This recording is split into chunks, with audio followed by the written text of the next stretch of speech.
Jay, Pirates rookie Paul Skenes has a 2.10 ERA. He already has the Bucs rookie record for strikeouts at 151, including 9 more on Monday. 93.7 The Fan. Takes a deep breath. He's ready. And the rookie on a 3-2. Swing and a foul tip struck him out 100 miles an hour from Skenes in the 6th. 9 strikeouts tonight. Number 4. Boston's Rob Refsnyder went 4 for 4, 2 home runs, 5 knocked in against the O's on Monday. But each time he went deep, Tyler O'Neill followed. 93.7 FM WEEI. There's a drive to left field by O'Neill. This one's long gone. He's got a multi-home run game over everything in left. For the second time tonight, Refsnyder and O'Neill go back-to-back. And the Red Sox now lead it 12-3. Number 3. The Red Sox win allowed the Yankees to open a game-and-a-half lead in the American League East. Austin Wells was their big bat against the Royals. He knocked in 4, including this clout, with 2 on in the 7th to cap a 4-run frame, as heard on the Yes Network.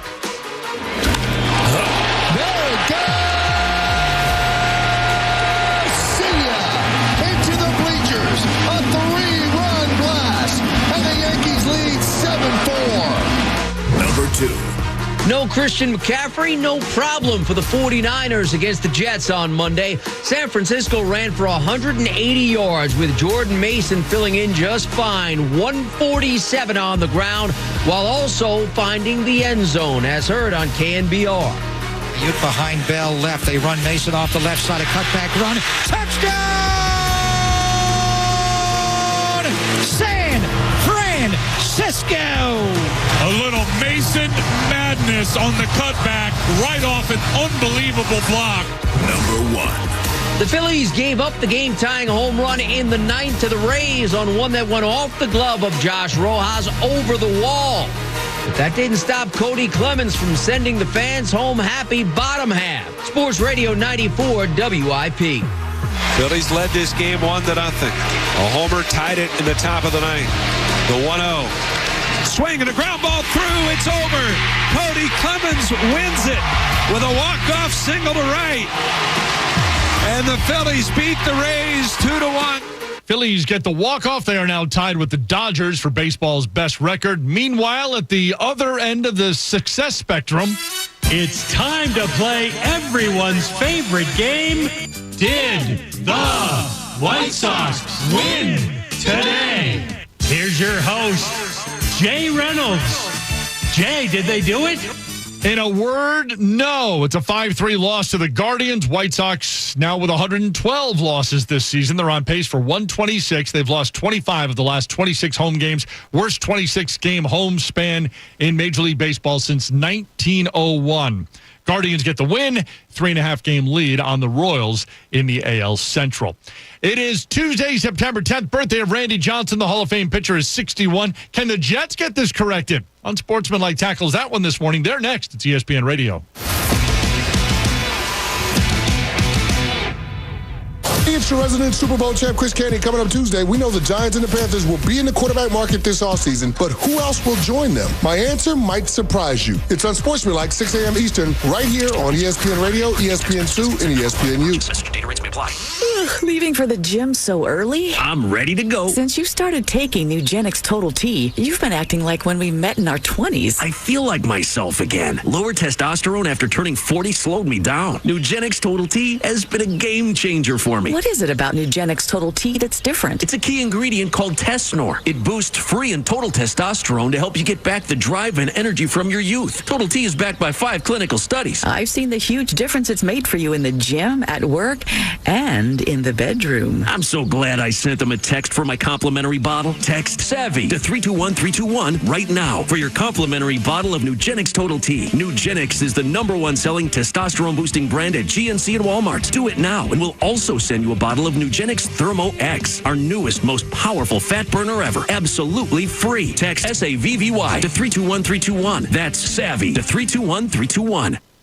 texting privacy policy and terms and conditions posted at renify.com/notices. Texting enrolls for recurring automated text marketing messages. Message and data rates may apply. Reply stop, opt out. Hi, I'm Justin, founder of Renify. When my wife and I bought our first home, we knew it would need to be renovated. But we quickly became frustrated when we were told we didn't have enough equity for a home equity loan. We didn't want to wait.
Salciunas, 97.5 The Fanatic and 97.5thefanatic.com. All right, so the Eagles are 1-0. And remember, coming into this season, there was a lot of talk about potential Super Bowl runs or NFC Championship victories on this show. And then we got pushback for it, Johnny. Lots of it. The defense, I think, played better than a lot of people expect. All right, we'll talk about them. Phillies get a win last night. A whole lot more. It's Kincade and Salciunas, 97.5 The Fanatic. This is Kincade and Salciunas. I think highly of Jalen Hurts. I don't think as high as Jalen Hurts as a lot of people. That's who I think he is, whereas I think you think higher of him. If you have that impression of him, which is fair, the bottom line is he can't play like that. Kincade and Salciunas. John Kincade, Andrew Salciunas. 97.5 The Fanatic and 97.5thefanatic.com. And a good Tuesday morning, Philadelphia. I'm Andrew Salciunas alongside my man John Kincade. Johnny, good morning. And how are you today? I'm great. We weren't even talking about sports before the show started. We were talking about scary movies. We're in that time, man. October. The weather's changing, so it's scary movie season, Feels man. nice. I love it. I love it. It is nice. But Connor's I also a little bit of a wuss with them, though. He is. He's afraid of everything. Just and not that's true. That's okay. So is Brendan Gunn, by the way. Well, we'll hold their hands during the movies, you know? I would appreciate that, though. But what isn't scary is the Eagles winning their Week 1 matchup on Friday, which is obviously something we celebrated a lot yesterday because yesterday was our first chance to react to it, right? Yes. Yesterday was basically our reaction day, even though the Eagles played on Friday. But it was our first chance to really talk about what happened. So we didn't have many topics, but then a natural topic came up, and it was about Jalen Hurts. Because Jalen Hurts' performance wasn't so great. It wasn't horrible. It wasn't league's worst in Week 1. It wasn't league's C. best. It was a C. That's what I say. You said C+. Yep. Because you're a kinder grader. I am. And, we looked at the QBR rating. He was dead in the middle, right? He 17. He was in the middle of the NFL. And is that good enough? Is that not good enough? We will get into that conversation at some point during the show. But what I want to start off with, John, is something like I'm going to try to put people at ease today. At least that's my goal. Okay, you're going to put them at ease. First of all, who do you believe needs to be put at ease today? Well, I think it's kind of all over the place.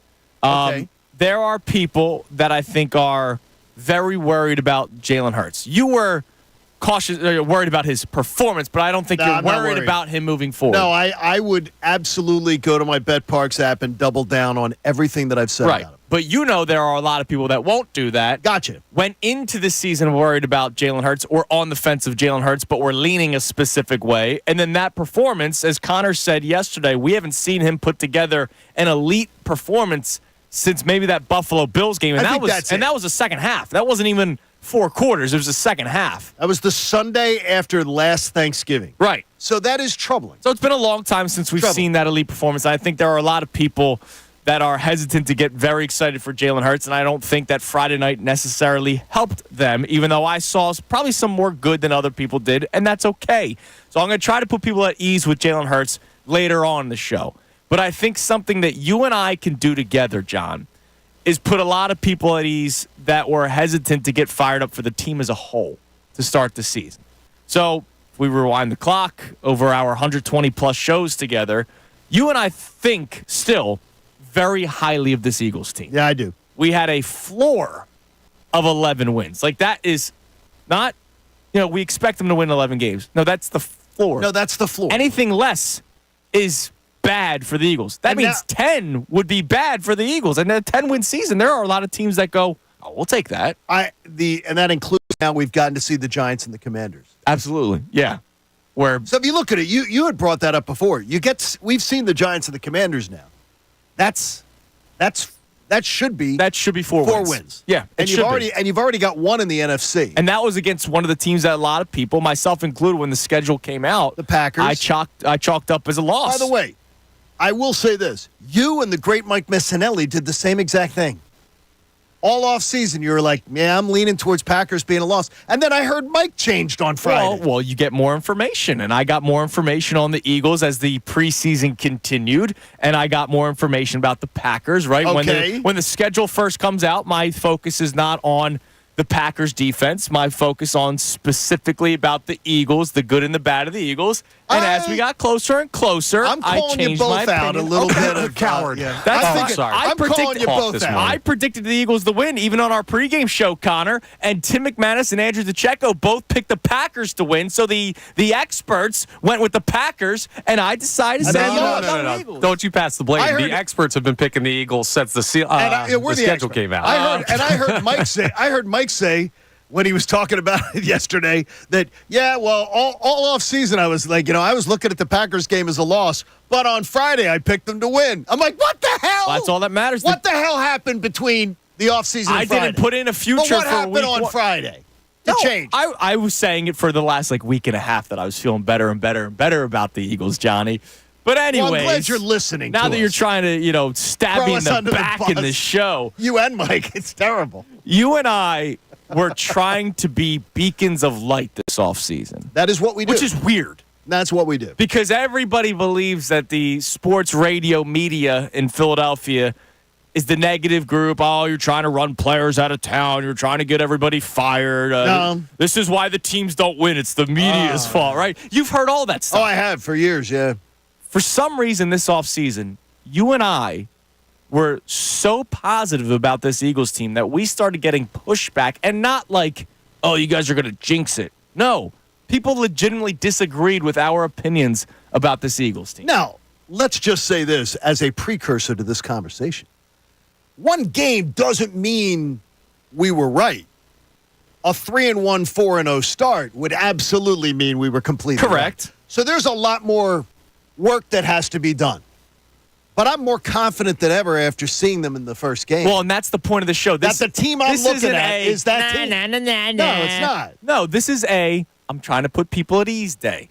I'm going to do that with Jalen Hurts in the 7 o'clock hour. We all together will try to do that to start the show with the defense. Because, John, the biggest amount of pushback we got whenever we talked about the floor of 11 wins, our predictions of 12, and the ceiling of 13 or 14, depending on how ballsy you want to get. Ceiling's a ceiling. It's not your prediction. It's just what you believe the ceiling can be. Yes. A lot of people, and Connor, you can be, the perfect person to talk about this, would text in, well, what about the defense? You're ignoring the defense. You're ignoring the question marks on defense. The defense was so bad last year. You think they're just going to automatically get better this year? Did we not get those texts numerous times. Absolutely. Yeah, that's what people were worried about, was that side of the ball, even if the offense looked really good. And you know what they're going to say to us, though? And they have every right to. Yeah. By the way, right now, if they want to double down, they're going to go, Eagles are still in the bottom 7 teams in the NFL in points allowed. Mm-hmm. So they're still in the bottom 25% of the NFL. What I will say to that is, you're not going to play the Packers and Jordan Love every week. Right, and you're also going to hopefully not have 2 possessions within the first 3 start within the red zone. Where you give teams points. And, by the way, right, exactly. They kept them to 2 field goals. Like that, to me, right away, I go, wow, this defense is better than last year. Because if this defense was put in that position last year, if that defense last year was put in the position that the Eagles were down to start 14-0. Yeah. Not even a question. They're down 14-0. The game, I believe the game was won in the first quarter. It may have been. If the Eagles are down 14-0, it's a totally different ball game. Because the minute they took the lead 7-6, like 3 minutes into the second quarter, that beautiful pass from Jalen Hurts to Saquon Barkley, I believe at that point I said to myself, this game's a win. Right. I mean, you felt that good. way. I felt they survived the worst. Right. They weren't going to do that again. Right. And it was like, okay, they're going to win this game. And obviously there were moments as the game continued, some bad tackling. Chauncey Gardner-Johnson, completely burnt by Jaden Reed on the touchdown pass. Like, there were some bad moments. And look, there's going to be bad moments even against some of the better players in the NFL, right? I get that the Eagles defense is not going to be a top 5 defense in the NFL. But when did we ever say they were going to be? No. I said, look, my number that I was targeting, I said 12. I had him 12 to 14. Yeah, I think it was like mine. 14 to 18, like 14, something like that. I think you and Connor were the same number. But top 20. Yep. Both of us had them top 20. I thought they'd be 12 to 14. Right. And that was, to me, very bold. And I kind of saw a top 20-ish defense on Friday. I absolutely saw a top 20. And I saw an offense that struggled out the gate, but then you saw the flashes of what can be a top 5 offense, top 3 offense. And, by the way, it's top 3 scoring offense, which I don't know where they're at through week 1, but I imagine they're pretty far up there. Oh, they are. They're right there in the mix. So I know the Vikings scored, the Saints scored 97 points against the Panthers, but by the way, the Eagles that's going to come too. Right. But that's going to come down to earth. The Eagles offense should be around 30 every single week. And if the Eagles defense can do what they did Friday night against the Packers offense, against some of these other teams that you're going to be facing over the next couple of weeks, I expect this team to now be 5-0. I've been saying from even schedule release day through the first 5 weeks, I thought they'd be 4-1 with the loss of the Packers. Now that they beat the Packers, I fully expect them to be 5-0 entering the bye week. Now, the problem is that I had said I thought they'd beat the Packers, and I thought they'd lose one of the NFC South trifecta. Either Falcons, Saints, or Buccaneers. Right. The Saints and Buccaneers back. I think they're going to be up for that Buccaneers game like it's a Super Bowl. Yeah. The Saints game is one that I would be a little concerned about. You win on Monday night, you travel on the road. But what I do think is I'm looking at how many, and you're talking about this defense, and I know we're going to talk about it today. And I said to myself yesterday, okay, how many quarterbacks? Remember last year how we looked at a guy like Baker Mayfield and said, how is he carving up the Eagles? Right. I don't believe this year you will see quarterbacks, and I'm not trying to rip on Baker Mayfield, but Baker Mayfield is a second-tier quarterback. Yes. Not a top-tier quarterback.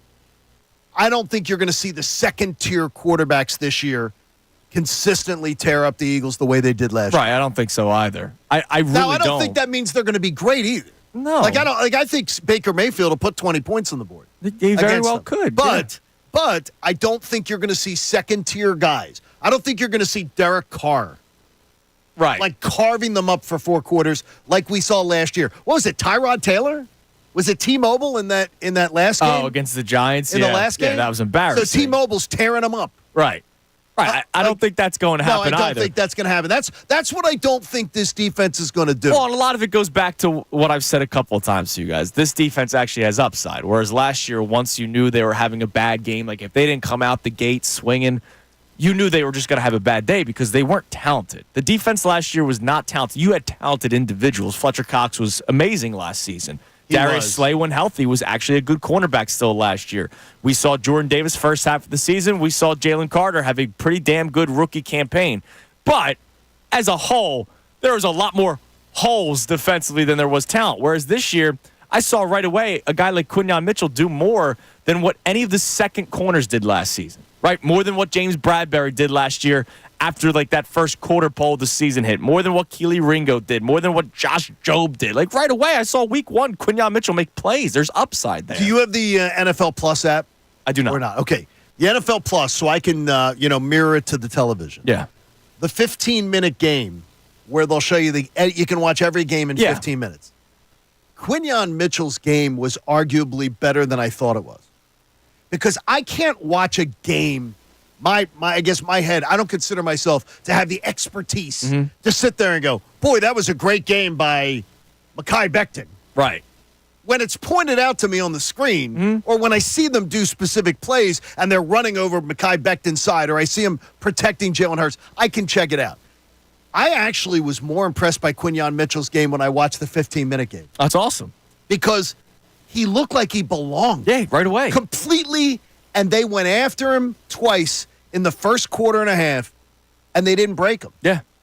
And then they were like, okay. And they were showing respect for Slay the other night that I got to tell you. They barely looked his way. I'm shocked at that. Look, I'm a Darius Slay fan. I'm a fan, too. I'm not as big a fan as you are as far as what I think he is right now. Darius Slay is I think, top third corner. Yes, I still believe NFL. so, yes. Top third of the league in corners. But they didn't. I don't understand their game plan the other night. They didn't. It's like they got spooked on Quinyon Mitchell, and it's like they weren't attacking. They weren't going to attack at all. I think they said, the Eagles linebackers suck. We can try to exploit them. We're just going to exploit that because that's what we saw on tape last year. And this year's defense is completely different. Right, it is. So my first question to start the show, it's 610-632-0975. Did the week one performance from the defense put you at ease or raise your expectations or get you just even more excited for the 2024 Eagles? Because John and I have been excited. We have been telling you that they are going to win the division. John said that they're going to get to the NFC Championship game. You have a broadcast NFC title game Sunday. Right, for the pregame show. So you and Connor and Bill better not, free it up. And I'm not making any plans. DeCecco, I be never ready. have any. Well, I know where you'll be if you're not. True. But it's all right. Right, so look, we're fired up. Did week one's performance from the defense, which kept a lot of you grounded from getting too excited. You got to call Groundworks. They'll help you out. A lot of you. You don't want any leaking in the fan base. A lot of you were grounded going into this season, and you didn't want to get too excited. And there was two constants: the defense, and of course they were 10-1 last year, and then they collapsed. Those were the two constants. And I don't want to hear about last year with the different coordinators. I want to hear about this year. But I'm going to ask you this: so somebody is getting ready to text right now at 610-632-0975. They're getting ready to text us, and they're getting ready to argue that they're not convinced off one game. By the way, they shouldn't be convinced off one game. Right. But I would like to know why they would think, after watching that performance, that they're still really cautious that this defense is not considerably improved. It's definitely more considerably improved. But I want to know what they think. Like, what would it be? And I honestly, that's what I took notes on yesterday. Watching the defense, knowing we're going to talk about it today, and I'm going, I don't know what anybody would be, even an Eagles fan, that you'd be really confused in, because other than that, the only thing I saw is confusion in the secondary from time to time. Which is going to happen week one in the new system with Vic Fangio. Right, exactly. Young players making mistakes, or C.J. Gardner-Johnson gets burned on one. There were, honestly, if you took 3 plays away from the Packers, I think there are 3 different pass plays where if they don't happen, the Eagles win that game comfortably. Yeah. Absolutely. And I look at the Eagles and say, the Packers can't say the same thing. No. Because the Eagles sort of moved the ball down the field, and it wasn't a blown coverage on the A.J. Brown touchdown. No.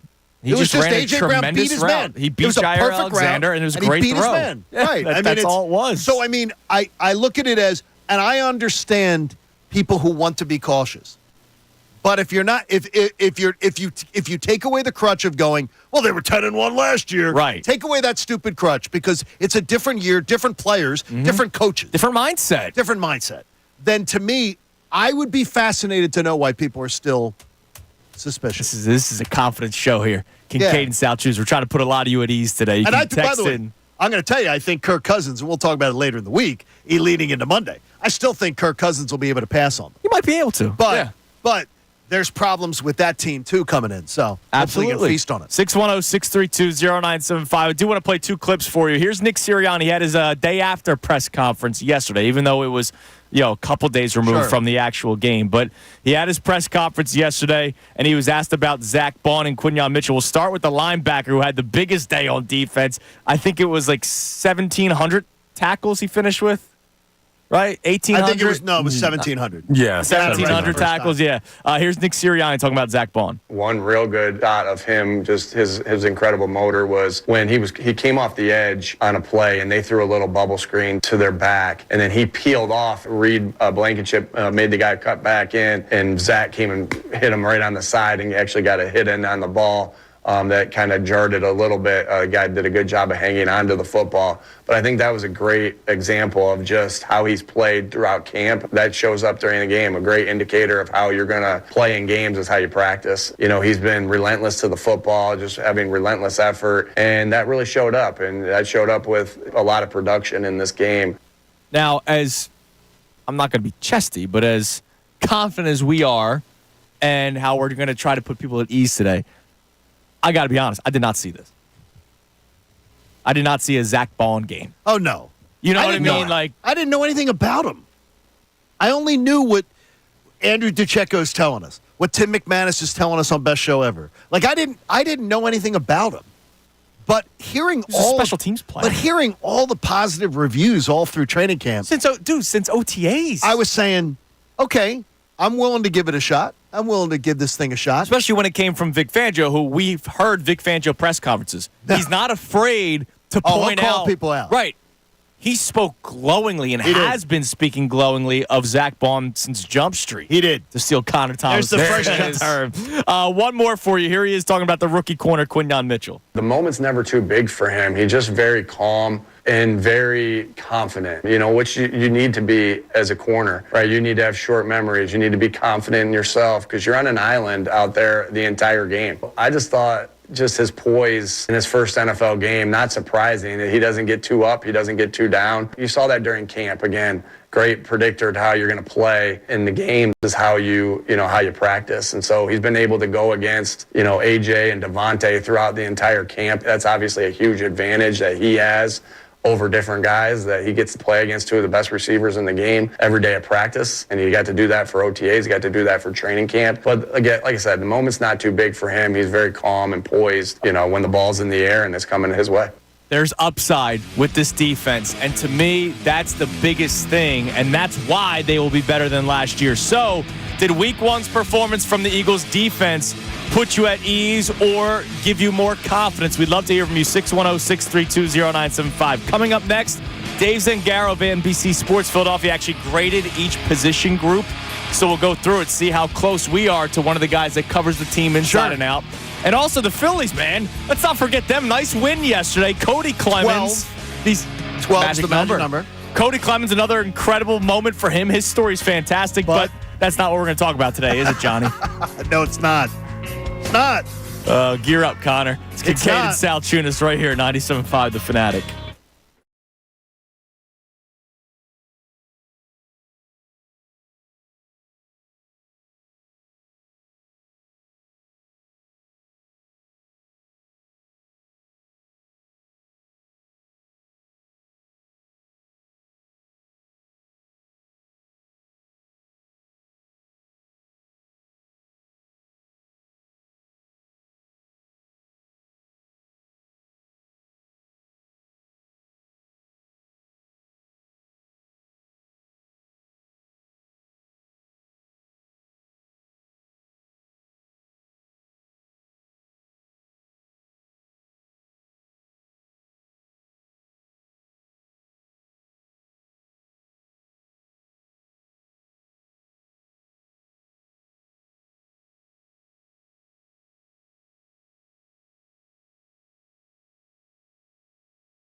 It's beautiful. Oh, my God, it's so nice outside. Beautiful Tuesday morning, and it is always a nice Tuesday morning following an Eagles win. Even though it took place on Friday, we're still talking a lot about it.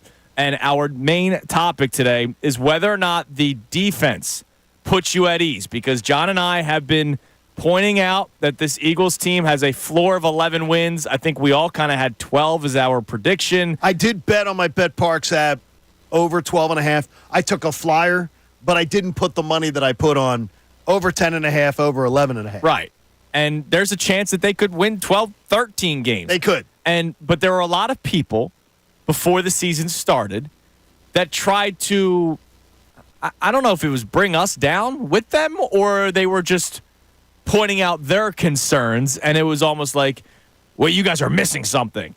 And it mainly had to deal with the defense. So we just had a great tweet come in from our man Dan Baxter. Brendan Gunn and then Brendan Petrelli, who are in the back today, Brendan in for Haley, they posted the video of us talking about today's topic, about the defense. And Dan Baxter responds with, the defense gave up too many points. But it also made timely stops and had clutch moments that it didn't have at all last season. And that is completely fair. We didn't come in here today saying that's the best defense I've ever seen. But compared to last year, this defense is far better. I believe this defense has a far higher ceiling. I think they actually have a ceiling. I don't think the other team had a ceiling. I think the floor was where they were at. Right? There was no upside with that Eagles defense last year. You actually have upside with this Eagles defense this year. And, oh, by the way, 6 of the 29, how many points they end up giving? 29 points? Yeah, 5-point victory, 34-29. 6 of the 29 points were 2 field goals that the Packers started inside the red zone because of 2 turnovers by the Eagles. So if you want to easily subtract 6 points, all right, they only gave up 23. That's fair. Right? Like, I could easily do that, or I could easily add 8 points if it was 2 touchdowns instead of 2 field goals, and they lose the football game, the Eagles do. So the Eagles defense, despite giving up 29 points, I still believe had a good defensive performance. Well, the fact that they took the ball away once was, to me, another one of the biggest things, and that ended up being a huge play by Reed Blankenship, who I don't think ever gets the respect he deserves. Maybe not from that guy to your right. Yeah, not me. I don't think Reed Blankenship ever gets the respect. I think there's better safeties out there. Well, there are, but he is absolutely a starting safety in the NFL, in my opinion. He's a starting safety.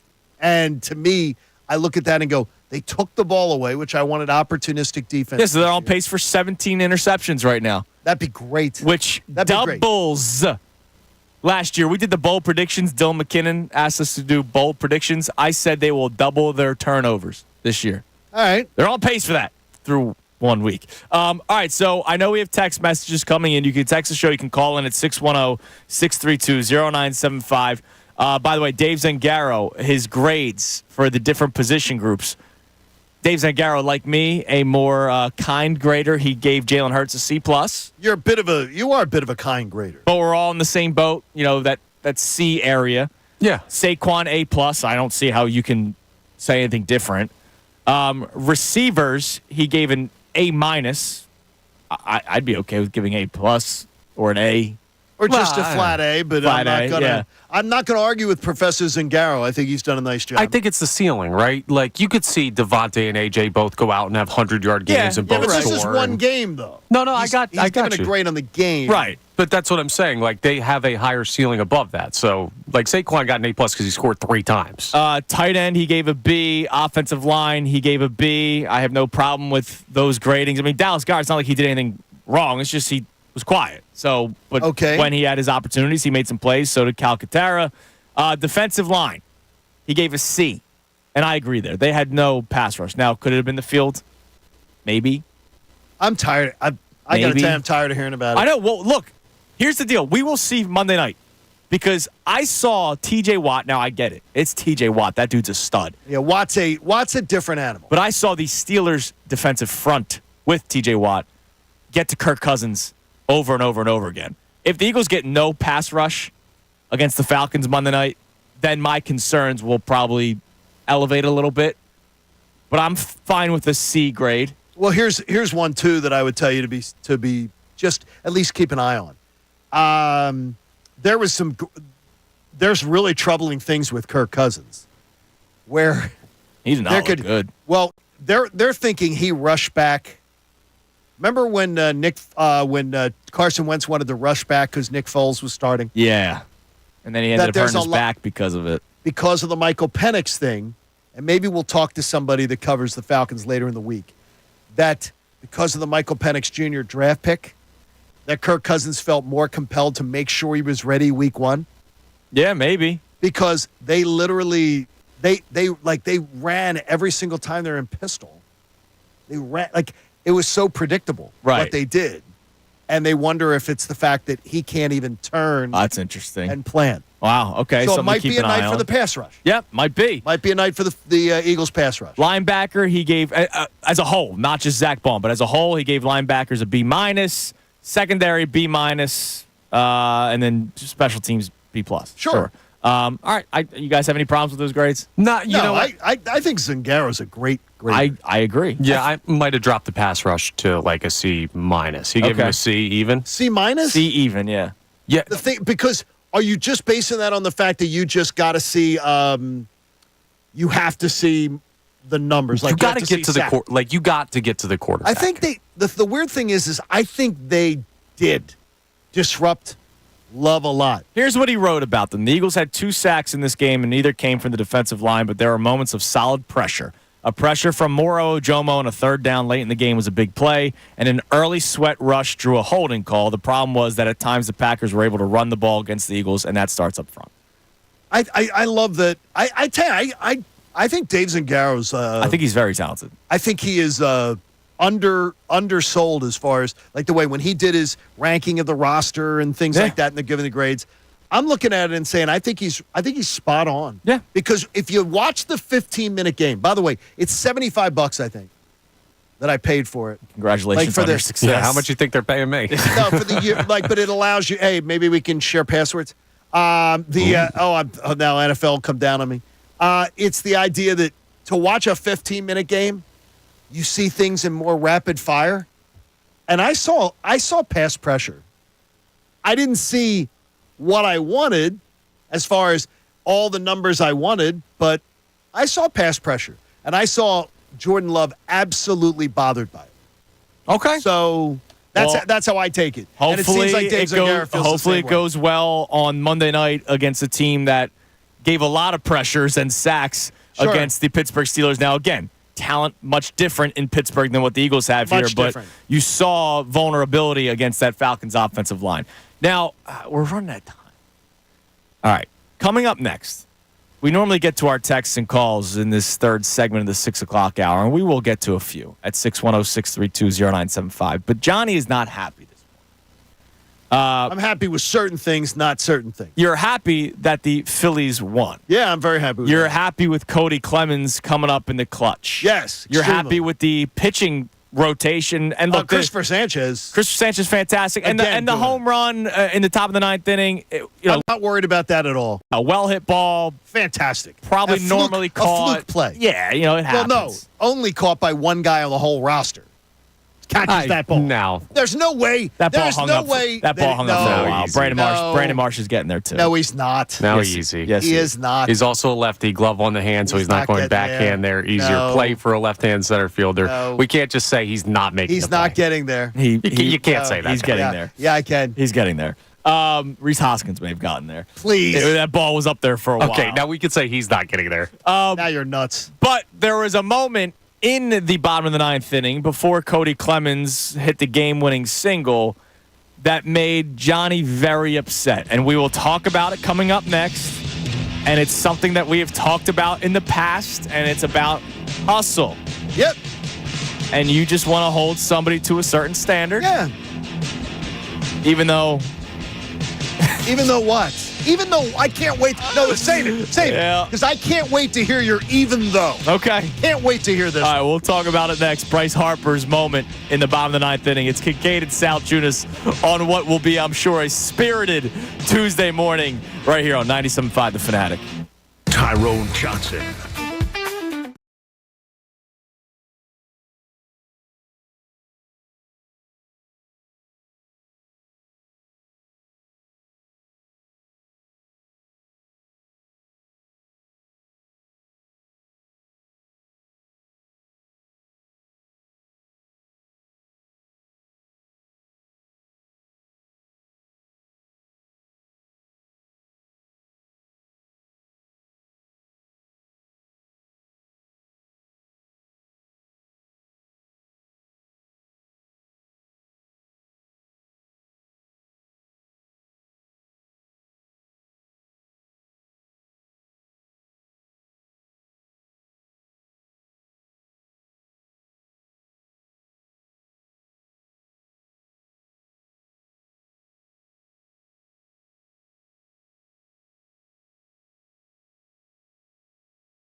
you all are having a wonderful morning. It's so much better when it's football season, man. Like, especially after a win. Like, I'd probably be miserable today if they lost, but I'm in a great mood, and I'll be in a great mood all week long. The problem would be is if they had lost that game on Friday night, we would be talking about it through an extra weekend.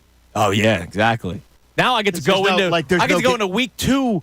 Another Sunday of Eagles stress-free Sunday. And that's what I was thinking of for you, that you love that. I love it. And I thought it was great Sunday to just sort of sit and watch. Yeah. And that's good. That's part of what Friday night a lot of it, part of it is work, too, right? So, sure. Sunday night football, we're doing the pregame show starting at 5 o'clock, so I'm missing the 4 o'clock games. You know what I mean? Right. So, I love when it's a Thursday night game, a Monday night game, or in this case, a Friday night game, because that's the only thing that we get to focus on. And the rest of the Sunday afternoon slate, I get to just sit down on the couch. And this week, you guys will have Monday night football, and you'll be hanging out where Jason Kelce and everybody else is. Yeah, no. Jason Kelce and everybody else is hanging out with us. Oh, I didn't realize that's the way. Is that the way we're? Live, yeah. I didn't hear the promo. Yeah, that's how we're wording Hopefully it. you'll have the right shirt this week.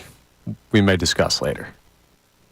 What? No, hopefully Jason Kelce will have the right shirt. Me. I was like, you're fine. What did I wear wrong? Yes. I wore my polo. Yeah, you look great, buddy. All right, so we're gonna get to the texts and calls maybe this segment because I don't know how long this conversation's go.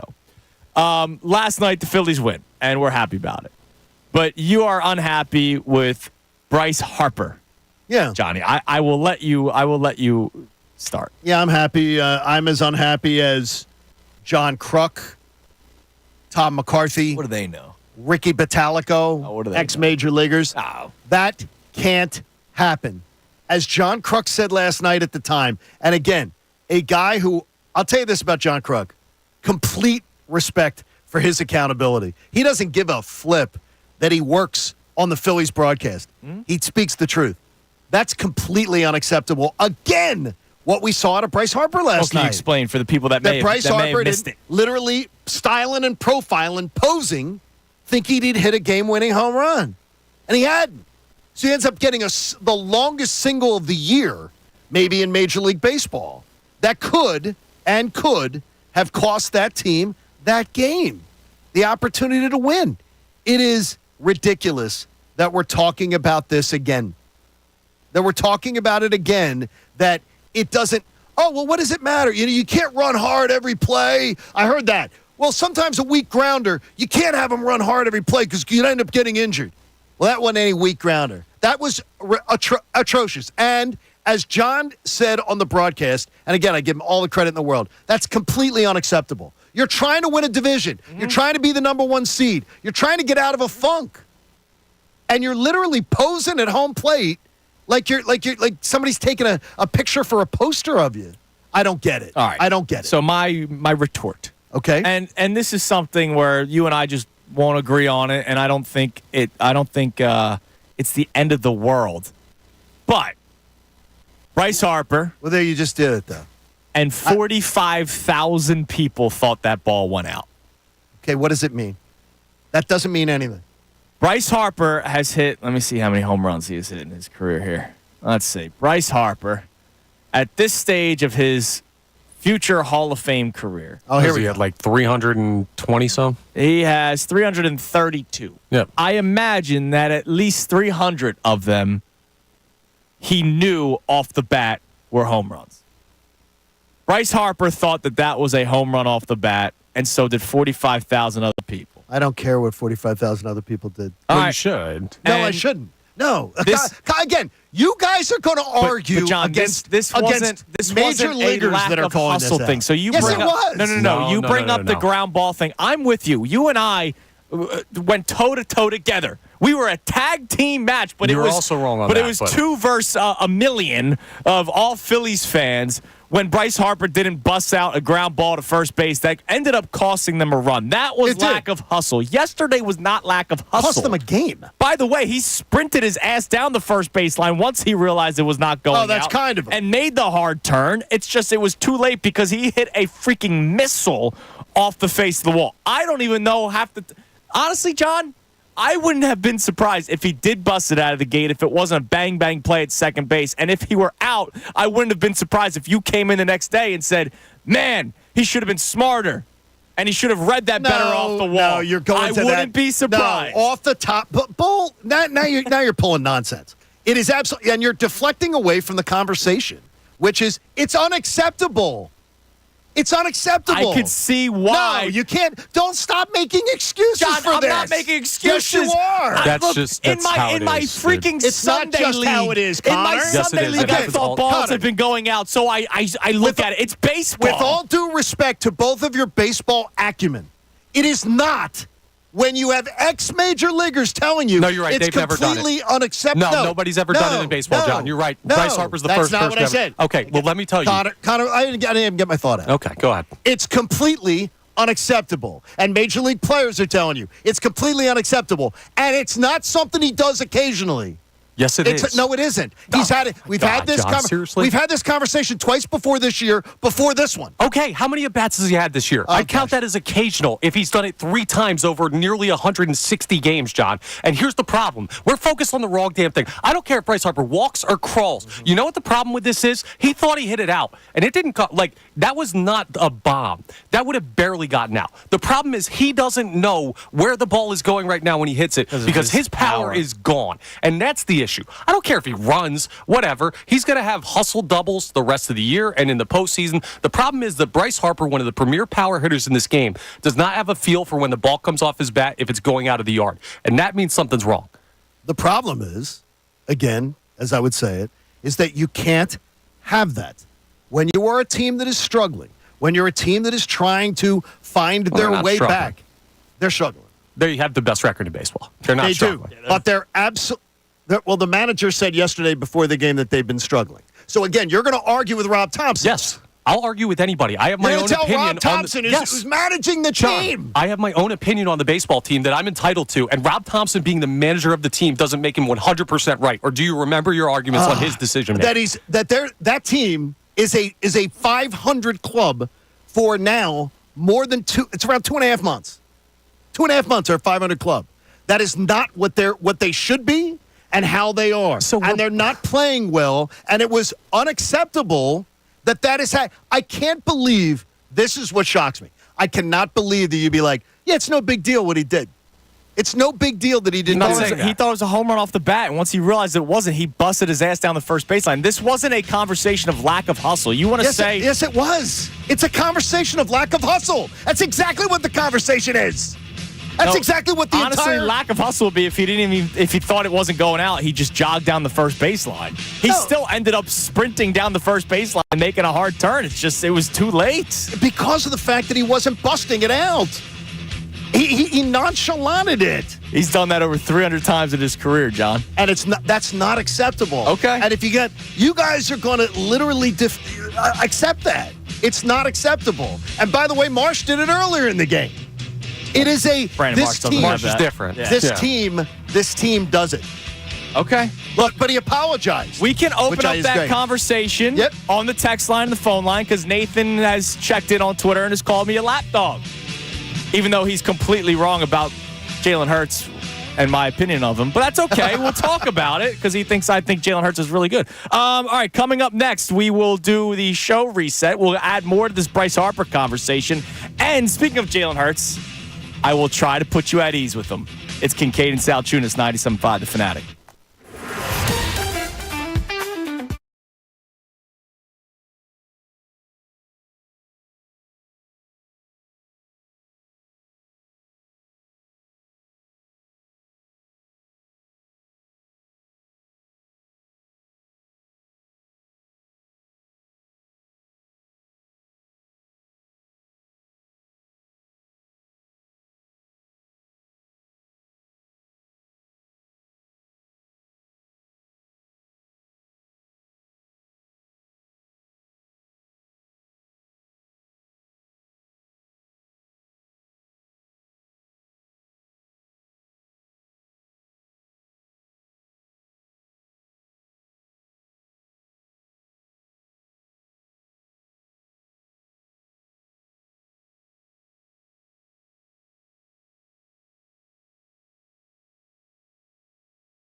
Kincade and Salciunas, 97.5 The Fanatic.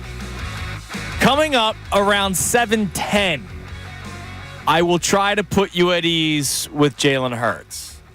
Not because I think he is some elite quarterback, because I think there is only one, and that's Patrick Mahomes. And then there's some guys that you can put in the conversation like Lamar Jackson, who was a 2-time MVP. But I will try to put you at ease because yesterday was a interesting day. Coming off an Eagles win, week one, I kind of expected it to be dicey. And I thought Jalen Hurts had some great moments. I thought Jalen Hurts had some not so great moments. And I think more people harped on the not so great moments than the great. Okay. And that's fair because we are in Super Bowl mode. We are in a mindset of this is a window right now, and do we have the right guy? So I will try to put you at ease, coming up at 7:10. Okay. But I want to get to some text messages because I know the text line has been buzzing, and I'm sure there are some coming in about the Phillies because I know there are people that are upset with the Bryce Harper situation yesterday. We got a couple tweets. I mentioned Did John Kruk tweet in? No. Ricky Batalico tweet in? Nathan said that Andrew is the new age lapdog Philly fan. There is a happy medium between the old school Negadelphian and the aw shucks can do no wrong crowd, making up excuses for Hurts and Harper constantly. Now the Hurts thing, I don't buy that with you on Hurts. Yeah, you're wrong when it comes to the Hurts thing, Nathan, and that's okay. Now Harper, I just think that the moment last night was not something to come in with piss and vinegar about, but I know you're not alone. I saw who was John Kruk tweeted in, not John Kruk, but John Kruk tweeted in. He's unhappy with Bryce Harper, and he's a big Phillies fan. So yes, it's a. By the way, I was corrected by listeners. This is the fourth time this year where this has been talked about on a Phillies game. This not running stuff out, watching, posing, deciding not to hustle. That it's the fourth time on the potential home run ball, or fourth time where this is just with Harper.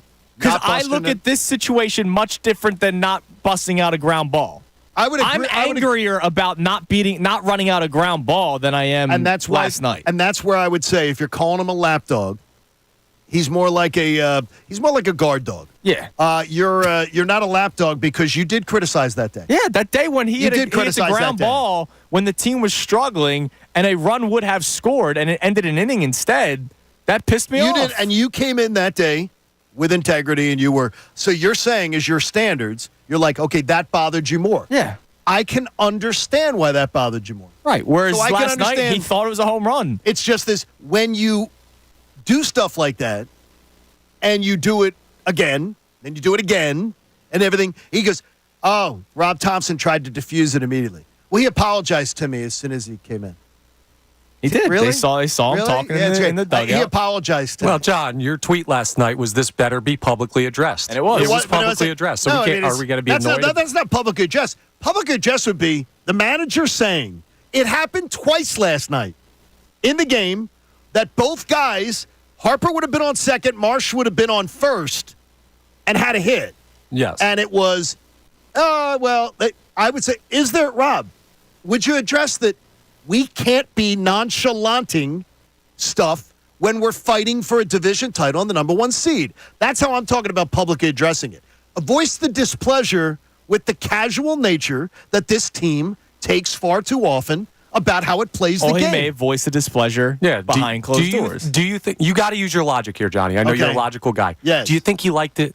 No, I saw it. You saw his face. Do you think he said nothing? I think that if he says something behind closed doors, and that's not working, because it doesn't change. This team does not change. They do base running mistakes. There are actually 2 accounts on social media that literally are tracking how often they run into things.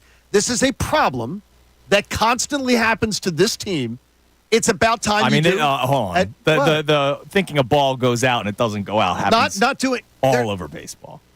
Okay, it's unacceptable when in that situation. This is the 9th inning. Man, it's the game's on the line. Pimping what he thought was a walk-off home run. You can't assume it. You can't assume that. And by the way, he's had warning track power for a month. Well, and you that's can't assume, and what so Connor said is that. accurate. That's the biggest problem is the fact that he thinks he's hitting balls out, but he doesn't have the power. And clearly that elbow and wrist injury is bothering him. And it obviously is bothering. Right. And it is, you can't assume anything. Mm-hmm. Then that's even more reason that you can't assume anything. And bottom line is when it's always handled, there is I would say the greatest. Doug Peterson would have no problem with it. Charlie Manuel would have no problem with it. I'm talking about guys who were Andy Reid would have no problem with it, even though Andy Reid always fell on the sword. Stop calling. It's okay to call out players when they don't play the game the right way. And the manager that's been to the NLCS and the World Series has his own tactic. I mean, every manager, every coach has their own tactic. And what is the tactic? Because nothing's changing with it. It's a problem that nothing's changing with the team that's been to the NLCS and World Series. Okay. And currently has the tie for the best record in baseball. Okay. That's the thing. John, you're not wrong. He can address it publicly, but it's not like what he's doing isn't working. It's not like what he's doing isn't getting this team to win baseball games. It's not like what he's doing isn't getting this team to postseason success. It's not like Bryce Harper is a player that is a problem player. It's not like this is an incident that is going to create major problems with the team. It's not like they didn't win the game. You're right in a vacuum, but the vacuum is so small and understandable in a certain way because of the situation that it just doesn't bother me. And it not bothering you, again, I'll respect that it doesn't bother you. What I will tell you is, I've never been around any sports team where this would be just, it's no big deal. Because I don't believe it's no big deal. And I do believe there are guys who in his own clubhouse would roll their eyes at that. Yeah, I also saw that entire dugout climb up on the top of the railing when the ball was hit because they thought it was a home run. Of course, they're probably wondering too, why is he not running? Why is he not running? Maybe they said something about it too. Like maybe Kyle Schwarber said something to him. Rob Thompson maybe somebody said, warning track power. I mean, we've all heard that at some point in our lives. I don't think the Phillies are an organization that's unaccountable, or they would not be as successful over 3 straight years as they are. I think they play stupid baseball on the base paths. I think they are absolutely. They're one of the teams. I believe it's third, not knowing the exact number, in that neighborhood of teams that run into outs on the base paths. They constantly do this. They get picked off. They run out. They're not like the Nats getting picked off. Okay, so Bryce Harper was just being careful about not getting caught on the base pass. So he wanted Okay. All right, so if you want to chime in on this, feel free at 610-632-0975. You can call in, you can text in. What we started off with was the Eagles' defense. Did the Eagles' defense put you at ease after their Week 1 performance against the Packers? I know we're further into the show than normally when we first check the text line, so I'll put the Jalen Hurts conversation on hold for a few minutes. What do we have on the text line, Connor? Tim from Harrisburg checks in and says, the defense both concerned and encouraged me at the same time. The linebackers and secondary looked really good. The pass rush, on the other hand, was non-existent. And I don't believe that. Again, I'm going to go the Dave Zangaro route. I did not see a game where the pass rush was non-existent. If you're talking about that you wanted them to get 5 or 6 sacks, I don't think you're getting that with Jordan Love. I just don't. I think the way he gets rid of the ball, the way is not happening. So I don't agree with that assessment. I think that there was plenty of at least pressure where they disrupted what Jordan Love wanted to do. And some of those throws that were skipping or flying behind guys or whatever, I believe were because of the fact that he was being disrupted. You know what I think might scare a lot of people, and this might be my own personal fear. What's that? Maybe it's that the pass rush or maybe it's not that the pass rush didn't do anything. I know for a fact Bryce Huff did nothing. Bryce Huff, I got to tell you, it's worse when you watch the short game. And Bryce Huff got paid a lot of money to be your premier pass rusher. And here's the problem. It's not worse. Not that I want to get ahead of myself, but no. If he plays poorly this year, right, you're not going to then also sign another $20 million edge rusher. Like, you paid him a lot of money, so it's not like Howie can go, all right, well, he might not be working out, but let me find another $20 million pass rusher. No, this is not going to be there. He's going to be the guy, right? You're going to then have to draft another one, which You probably should. By the way, you're going to draft you have another. to. Like you're probably that's probably going to be their first pick off the board is another edge rusher because you don't know how much longer Josh Sweat's going to be here, right? And you'll probably be able to move off this contract. I already have that reserved for the replacement for Lane Johnson, so you're going to have to find another. All right, so one of the first two picks will be an edge rusher. So Exactly. you're going to have to do that. But I think that's my biggest fear right now is that I saw Bryce Huff have a horrible game, and he was brought in here to replace Hassan Reddick and his productivity. And I saw him not even getting off barely winning the battle off the edge. And that's the scary thing. I got to tell you, it was bad. Yeah. It was bad. That was something that I'm more alarmed about than I was yesterday. I mean, there's a reason why he was playing a lot in the preseason. All right, what else we got on the text line there, Connor? All right, we have a check-in on the linebacker situation because we saw some interesting stuff with Devin White out. Anthony in Philly, actually, it says. Asks, with Dean playing like that, is Devin White done here already, or is it too early to make that call? Well, I think Nakobe Dean played well. As a guy who's very critical of Nakobe Dean, I don't think he had the greatest game ever. No, but he played well. He got exploited once or twice. He got exploited once where he made an error, but there's a bigger one where his over pursuit. Yeah, but he made a couple of plays in the backfield. And I go, all right, maybe you can see that continuing to get better because what a lot of people have said in response to me saying I don't really believe in Nakobe Dean is, well, hold on, he needs to play more before you can come to that determination. So, but I'm not going to say Devin White's done, but remember the reports were when Devin White got hurt that Nakobe Dean was your middle linebacker. I love the fact that, to me, that Devin White will be able to be in this rotation. Exactly. He's not done. Like, to me, I see this as a positive, unless there's something we're not being told. Right. Could there be? I don't know. We'll ask Jeff McClain about it. Yeah, we'll ask Jeff McClain if we think this is a bigger story that maybe is not being talked about. Yeah, does he put up a stink that he's not a starter? Right, exactly. Something like that. But I wouldn't say he's done. Importantly, what happened? Right, exactly. Even though Jeff McClain was saying for a while that Dean was the starting middle linebacker. As was our own Andrew Tacheko. Yep. So Jeff McClain will join us coming up at 8:10. And by the way, Amy Fadul will be in with us for the entire 9 o'clock hour today. Another staple of the show this football season. Every Tuesday for the 9 o'clock hour, Amy Fadul will join us. So we're excited for that. All right, you can continue to text and call in 610-632-0975. I want to try to put the Jalen Hurts concerns at ease. And this is just something that kind of hit me. I think it's accurate. You will all have your own determination of whether I'm off base on certain things, and that's the beauty of sports talk radio. Okay. So Connor said something yesterday that I knew would have been said at some point because I thought about doing this Sunday night. I'm not joking. I wrote down a list of names, and I thought about doing this Sunday night because I knew it would come up at some point. And Connor, you literally said it yesterday. And we were talking about Jalen Hurts' performance. Now, I wasn't as beat up by the performance in week 1 by Jalen Hurts as you guys were, right? No. And Connor, you said you're not going to win a Super Bowl playing like that. And, dude, you're right.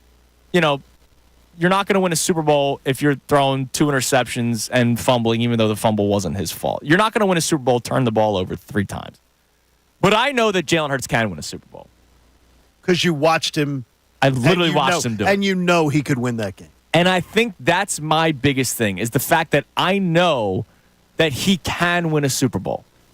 And I don't think there are many quarterbacks in the NFL that I believe can win a Super Bowl. The list might be a little bit longer than you expect. So I put together the quarterbacks, John, that I believe can win a Super Bowl. I made my own list, and I'm going to see how many of mine are on yours. Okay. I have a feeling my list is shorter than yours.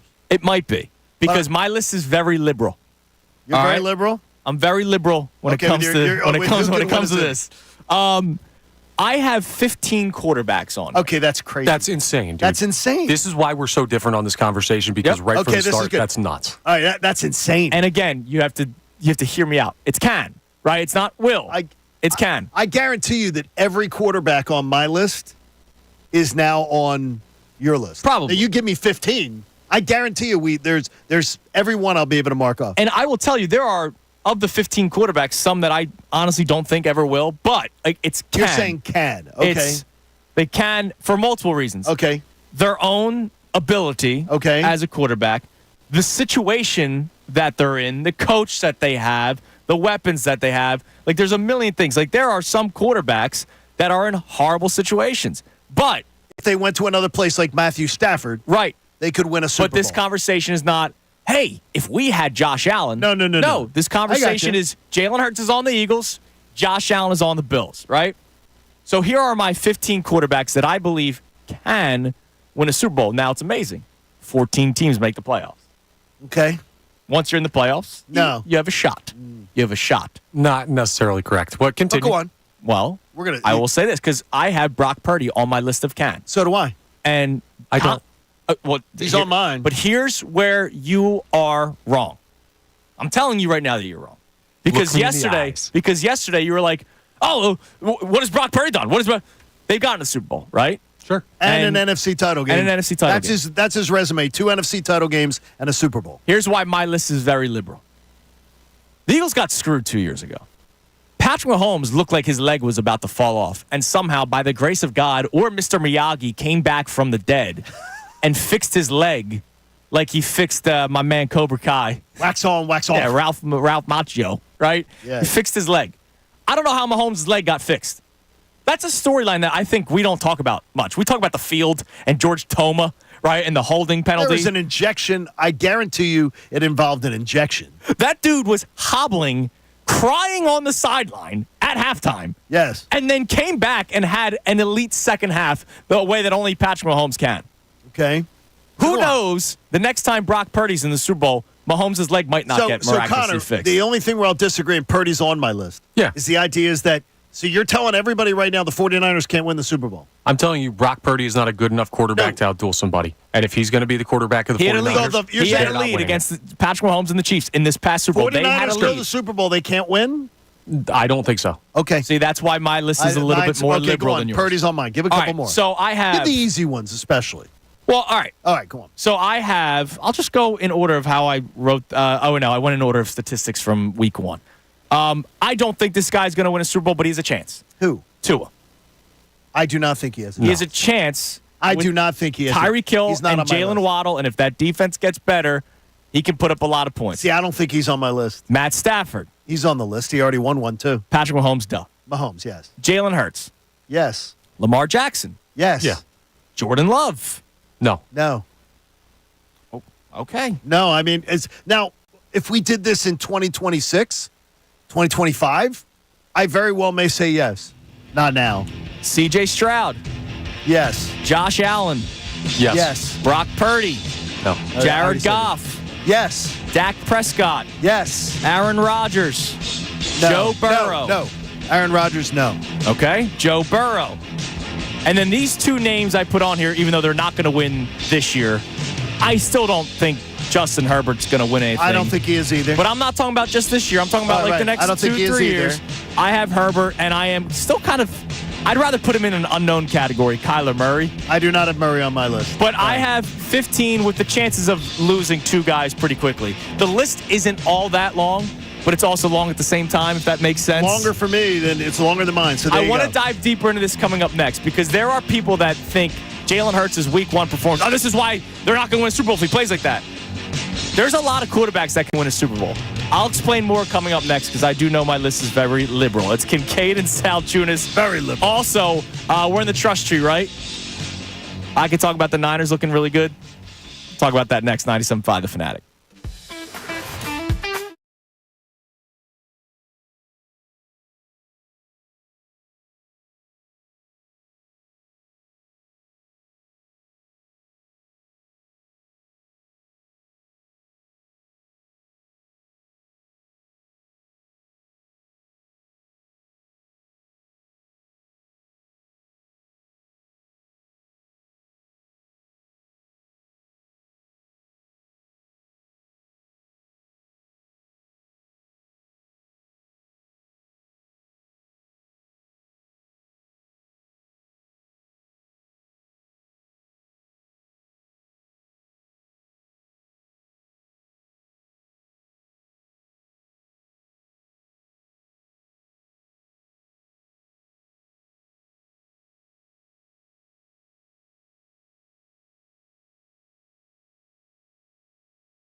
The Fanatic. The conversation about the quarterbacks continued during the commercial break. No shock here. John, I want to get your names here. So if you're just tuning in, I'm trying to put people at ease. And I put together a list of quarterbacks that can win a Super Bowl because people like Connor Thomas are way too caught on the word can. Well, when you give your list again and you run down your list, I can just tell you because every one of my quarterbacks is on the list. I can then tell you who isn't on my list. Right. So I'll go through it slowly because we were up against the break. These are guys that can win a Super Bowl. And there's a big difference between can and like I have starred some of the players on my list that I go, all right, they have a legitimate shot, right? Right. So like I have Tua on this list. And I do not. You guys have heard me talk about Tua. I'm not a Tua Tagovailoa fan at all. I'm not. You're not. But in his offense, again, this is not, put Josh Allen here or put Joe Burrow there. No, I get you. Tua Tagovailoa has to throw a 3-yard route to Tyreek Hill, and Tyreek Hill can run 80 yards and score a touchdown. Okay, I do not believe he is not on my list. Has he won a playoff game? No. But no, and he's looked really crappy when he has tried. Right. Again, Ken. I got you. Yeah, but like if we're doing Ken, my list is 32. Because if all the other teams, I don't know, give up on this. No, because I know that's dramatic. I have a no. Okay, so Tua's not on my list. I have Baker, no. Minshew, no. Sam Darnold, no. Derek Carr, no. Daniel Jones, Geno Smith, Deshaun Watson. Like, I have a lot. Yeah, but you could argue most of those guys shouldn't have a job. Like, if that's the bar for Super Bowl winning quarterback, it's way too low, Andy. Well, it's also the situation that they're in. Jalen Hurts, here is basically my bottom line. All right. Jalen Hurts does not have to do much. He has to not make mistakes. Exactly. He has to I think he has to do what Purdy has to do. Yes. Distribute the ball, not turn the ball over, keep them ahead of the chains. No negative plays. Don't be the source, the quarterback not being the source of negative plays. The other night, Jalen did a spectacular job of throwing the ball out of play when he felt, I think he was still quick to exit the pocket. Mm-hmm. But he did a good job of getting rid of the ball. And I think he will get better with that in time in the new offense, right? I know I'm not preaching patience with this offense because it's too talented. But I think it will get better as the weeks go on. Brock Purdy's now been in the system for 2.5 seasons, right? So he knows this system with Kyle Shanahan. Jalen Hurts, it's year one with Kellen Moore, but it's a offensive mind that you trust. I didn't trust the Nick Sirianni-Brian Johnson combination from last season at all. Jalen Hurts, again, sometimes you hear words or phrases and you think it's harsh. I say this respectfully. Jalen Hurts has to be a game manager. He doesn't have to be Patrick Mahomes. Patrick Mahomes has to be Patrick Mahomes with his lack of weapons. Jalen Hurts has A.J. Brown and Devontae Smith and Dallas Goedert, Saquon Barkley, and an offensive line. I don't need Jalen Hurts throwing across his body in an end zone. And that, to me, is something that I can't, and I heard Mike and Bill talking about it yesterday, that's something that I'm floored that a fourth-year starting quarterback has to somehow be told, learn, or otherwise. That's high school Harry stuff. Like, that's not, Nick Saban would have killed him for that. Right. Like, I don't understand why in his fourth year in the NFL, he's still doing it. But it brings me back to that teammates and people in the organization alike talked about hero ball. Mm-hmm. And I think he's playing hero ball. And I think so, too. So he has to do almost less, and he could still win a Super Bowl. Like, I'll ask you, Connor, do you believe Jalen Hurts can win a Super Bowl? Absolutely. Then why can't Brock Purdy? Because in the biggest stage, Jalen Hurts was a guy who put you there. He was a guy that against Patrick Mahomes went out and was the reason his team was in the game. And you know what's going to happen when you're in the Super Bowl? 9 times out of 10, the other quarterback you're facing is going to be elite or playing at that time at an elite level. And they're going to have, the team that wins the Super Bowl, a quarterback who has a pretty damn near elite game. Except for that 1 out of 10 times. And that's the Rams-Patriots Super Bowl that was like 10-3 or something. It was a bad game. It was 10-3, I believe. Or it's the Denver and I forget, was it Carolina? Where it was like a 40-something game where the defense just did everything. Seattle scored like 48 points. Here's and the thing. The MVP was a linebacker. Those are like 1 out of every 10 years, and you can't guarantee that the year that you make it is going to be one of those years where the other team's quarterback doesn't have that great performance, and you also can't guarantee you're ever going to get back if you don't take but you advantage. also just said something. You said, the odds are you're going up against either an elite quarterback or somebody's playing hot at that point. Well, if you got to the Super Bowl, you either have that elite quarterback or somebody that's playing hot. Nobody backs their way into a Super Bowl. It doesn't happen. Right, but my point is when you get there and the chips are down, the guy that comes out on top is the better quarterback 9 times out of 10. That's how I pick Super Bowls. That's how I decide in those matchups. It's not the better team. It's not the better coach. It's the guy who's got the ball in his hands every play that's going to, at the end of the day, bum leg and all, beats the other team. All right, well, I'm going to say to you is this, but the thing is, if you took that attitude, Connor, then you wouldn't have picked the Eagles to win the Super Bowl in Super Bowl 57. Absolutely, and that's my argument. Like there are ways to do it, but you cannot run a franchise banking on Nick Foles beating Tom Brady. The way that you have to approach, if you want to be a successful football team in the playoff and Super Bowl level, is you have to have a quarterback that can play to that level consistently. Otherwise, you're shooting in the dark, and you might hit something, but I'm not living in might hit something. I'm in building a great team because the Eagles are capable of doing that. And Jalen Hurts needs to be consistently really, really good for them to cash in. Okay. Or he can have a game where he throws for 180 yards, but Saquon Barkley rushes for 120 that night, and Jalen rushes for 60. He doesn't have to.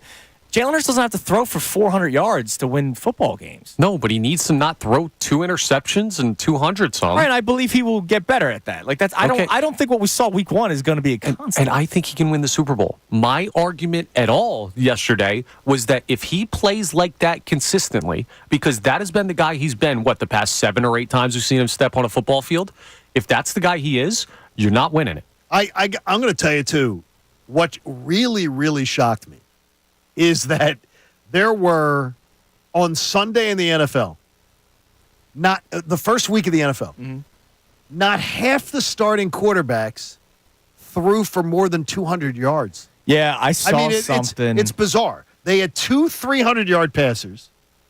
Only 2 guys threw for 300 yards, which I think is crazy town. And then another 13 passed for 200 or above. So 17 of the starting quarterbacks did not throw for 200 yards. Yeah, that's weird.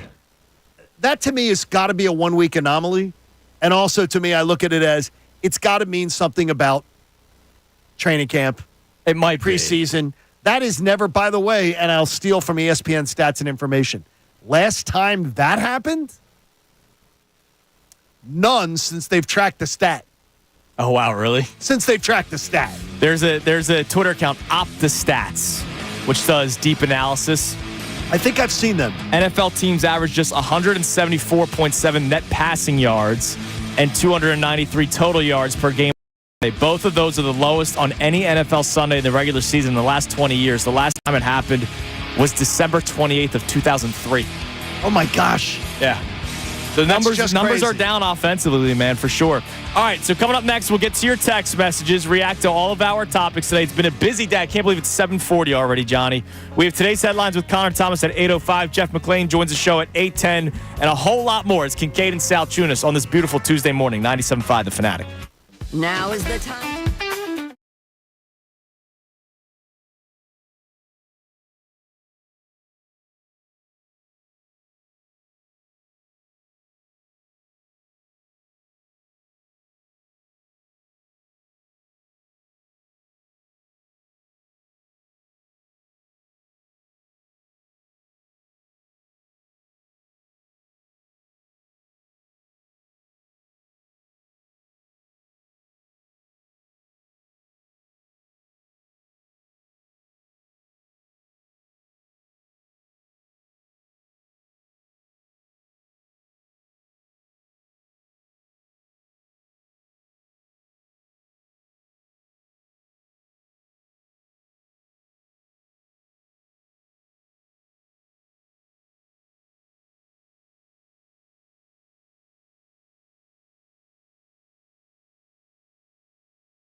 Okay. a Super Bowl. And my list is, I've said, more liberal than most. It's longer. And again, it's in the situation that they're in. Because Connor's go, well, then Baker Mayfield if he goes to the Niners. No, that's not the point. That's not the point. Purdy's on the Niners. Baker Mayfield's on the Buccaneers. I don't think Baker Mayfield with the Tampa Bay Buccaneers can win a Super Bowl. I believe Brock Purdy with the San Francisco 49ers He can't shift the team. That was one of his premises. That was one of my I know premises. it was, Thanks for but listening. We're doing this whole can thing about this may go this way and this may go that way. It's not hypothetical stuff where you could say can anything. All right, but no, I can say the Tampa Bay Buccaneers cannot win a Super Bowl. Right, I got you. There are some teams, like the Carolina Panthers cannot. There are certain teams you could say no to, but if we're saying like perfect situation, that makes this conversation moot because the Eagles are not looking for a perfect situation to fall their way. They're looking to be a juggernaut team that creates a dynasty. But all these teams, all these quarterbacks, basically what I got, like part of it's not just the quarterbacks, it's also the teams that they're on, right? So like the weapons in Miami are ridiculous with Jalen Waddle and Tyreek Hill. They might win a Super Bowl where they have to put up 45 points, but they put up 45 points because it is. But they scored 70 in a game last year, right? Like it is a possibility. But you're saying there's certain guys that can't win. Yes. Lamar Jackson, then, is a guy that you believe can't win because Lamar Jackson has come up small year in and year out in the playoffs. Not just in AFC Championship games. And he's come up small. Divisional rounds, you name it. Lamar Jackson has come up small every single year in the playoffs. I have Lamar Jackson on this can-win Super Bowl list. I would think that you have him as a can't because he's come up small every time. No, I have him as a can. And the reason why... You have him as a can, but you have a Brock Purdy as a can. Okay, let me break this down in an easier way because this is what it comes down to me. Because this is what Super Bowls come down to. More times than not. It comes down to when a guy under center with the ball in his hands with his team needing a score to either ice the game or win the game. And if Brock Purdy is that guy, I am taking the other team. If Jared Goff is that guy, I'm considering taking the other team. Now, I'll probably have to put Goff on there because I've seen him. Yeah, you should. Like I've seen what he can do. Well, but what if the other team is Houston Texans and C.J. Stroud? Then we have, that's the thing. You have to evaluate that when they get there. But I'm going on what I've seen in my life as far as quarterback play. It's probably going to be Mahomes. It's probably going to be Burrow. It's probably going to be Allen. And Joe Burrow, who had a horrible week one. And I got to tell you, I watched a lot because I had bet it. The Colts game. I didn't like C.J. Stroud is a fantastic talent, and I liked him coming out. I can't believe that the Texans got him.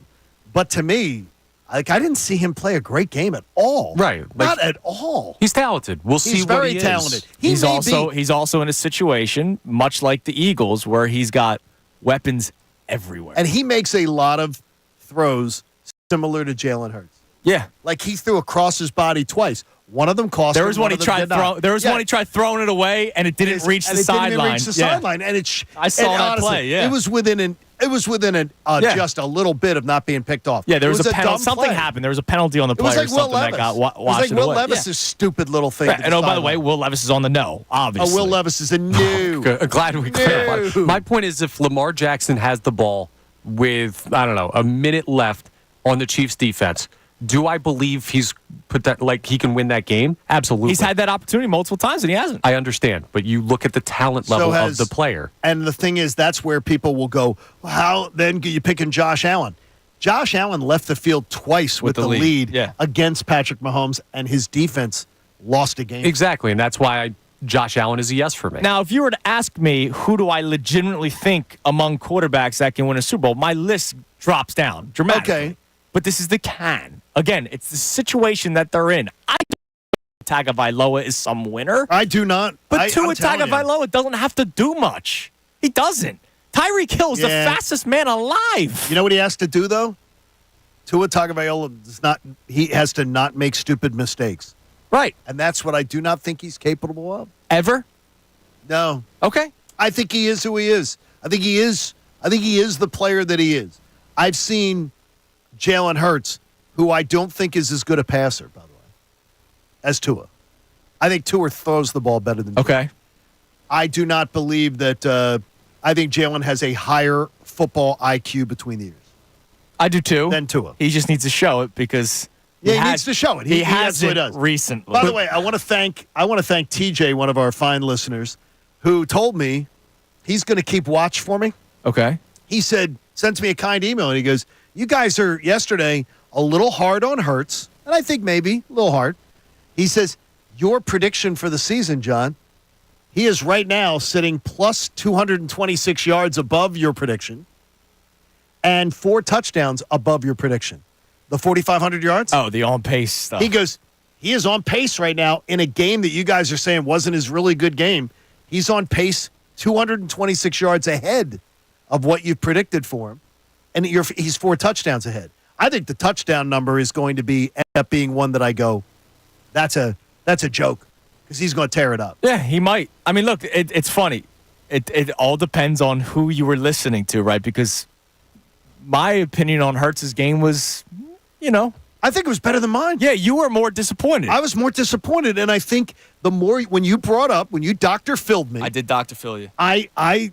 I said to myself, yeah, John, you were disappointed by it. And that's when Connor got upset yesterday because you're saying he has to play elite to win a Super Bowl. I don't think he has to. I just think he needs to not turn the ball over as much. Well, in Connor's defense, and I hate to defend Connor, but I will tell you is in Connor's defense from what he said yesterday, it was more of that discussion of that game. Mm-hmm.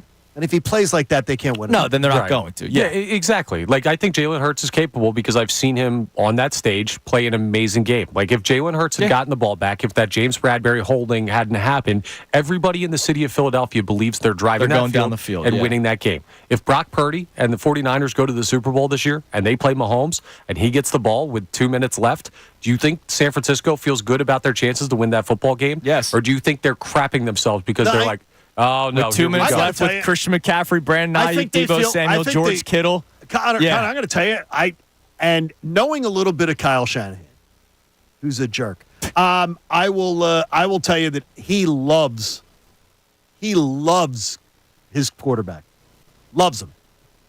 Okay, and I think his teammates believe in him too. Yeah, he can love him. I really do. He can win him an NFC Championship game. I don't think he's a Super Bowl winning quarterback. He can win him an NFC Championship game, but after that, that's a ceiling. The freaking winning the NFC Championship game. Okay, I need you to hear this right now then, because we're carrying this with everything. Okay. The whole NFC Championship game compared to a Super Bowl, that's a big jump. The whole NLCS to a World Series, that's a big jump. Eastern Conference Finals to the NBA Finals, that's a big jump. Yeah. If we're going to start counting this as like that's one small step to take past that, that's insane. I mean, it's not a small step. It's the biggest game. I know. That's what I'm telling you. Once you're there, you have a chance. Yes. Legitimately. This is going nowhere now. Yeah. Now we're going nowhere. I know because we're all everything is can. We're all going to have different opinions on this. Now, Jeff McClain will join us coming up at 8:10, and I can't wait to talk to Jeff. He was in Sao Paulo, and again, there's a couple things that I'm excited to talk to him about, but his header from his story the other day on the 7th, the new Jalen Hurts looked the same as the 2023 version in the Eagles opener, but showed glimpses of positive change. So he saw positive change out of Jalen Hurts, even though his game wasn't necessarily close to being elite. Okay. We'll talk to Jeff more about his opinion on Jalen Hurts' Week 1 performance and the rest of the team as well. We got to get back to this defense conversation as well. It is Kincade and Salciunas on a beautiful, busy Tuesday morning, 97.5 The Fanatic. Fanatic Sports Update. Clemens plays the hero.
97.5 The Fanatic. It is 8 a.m. on Kincade and Salciunas, 97.5 The Fanatic. I hope you have a safe trip into work today on this beautiful Tuesday morning. See, I was thrown off yesterday. Glad you remembered. I forgot yesterday. That was my bad. Since I went on vacation.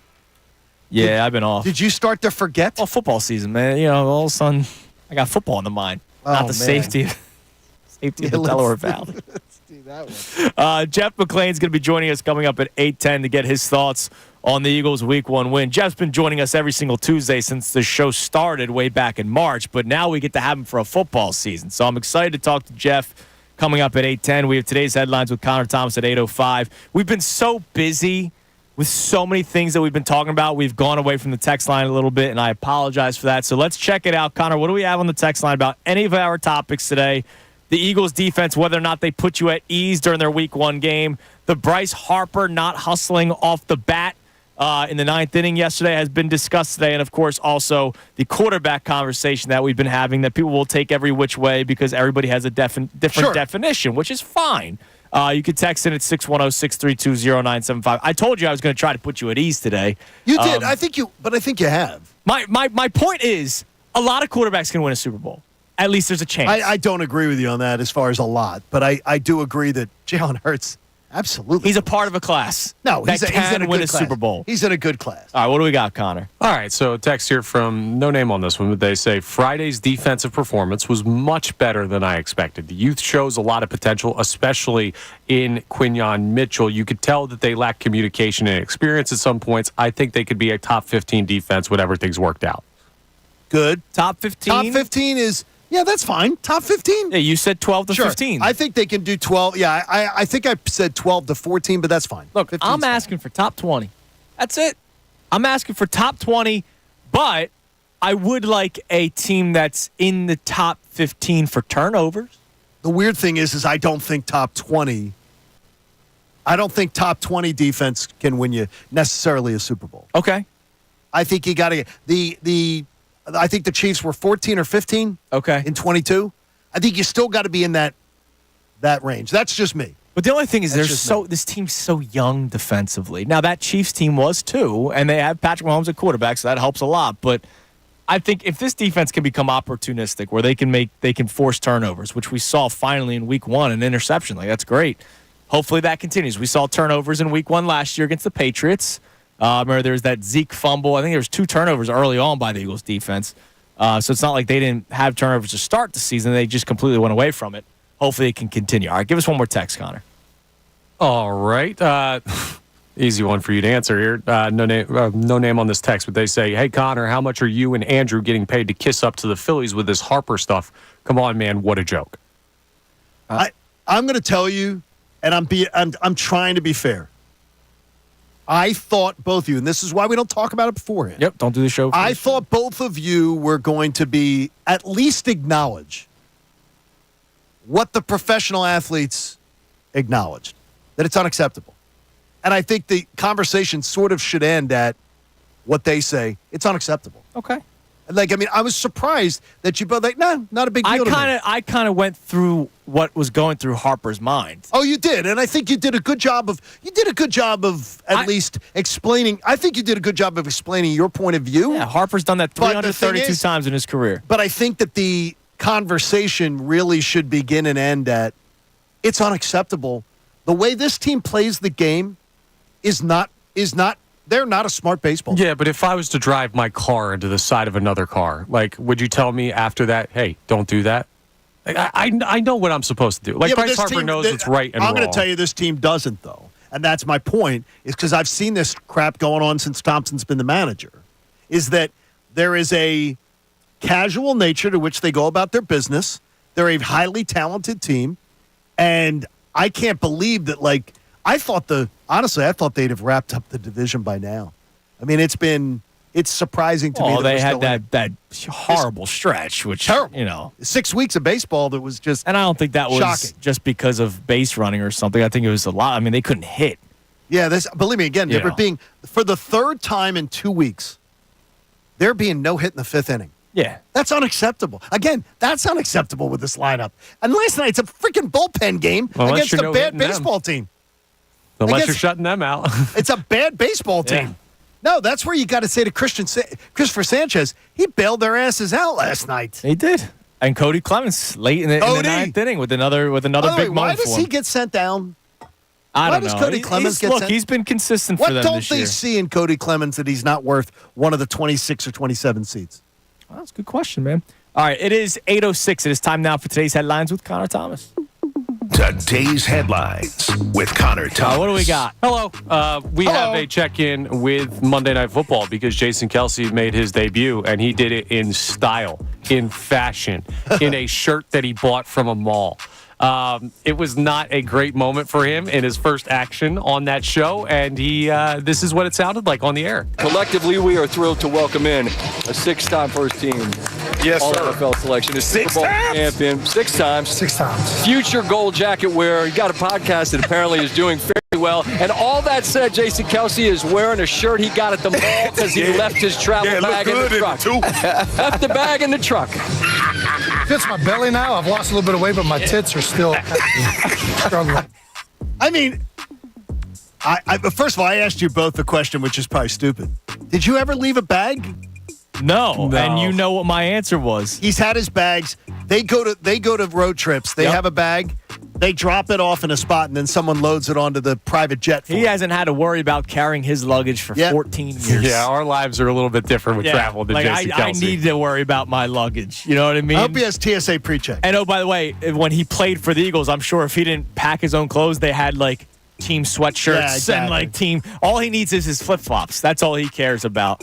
But I didn't watch much of the coverage. So do we know other than that moment, was he good? I did watch a couple other bits of it.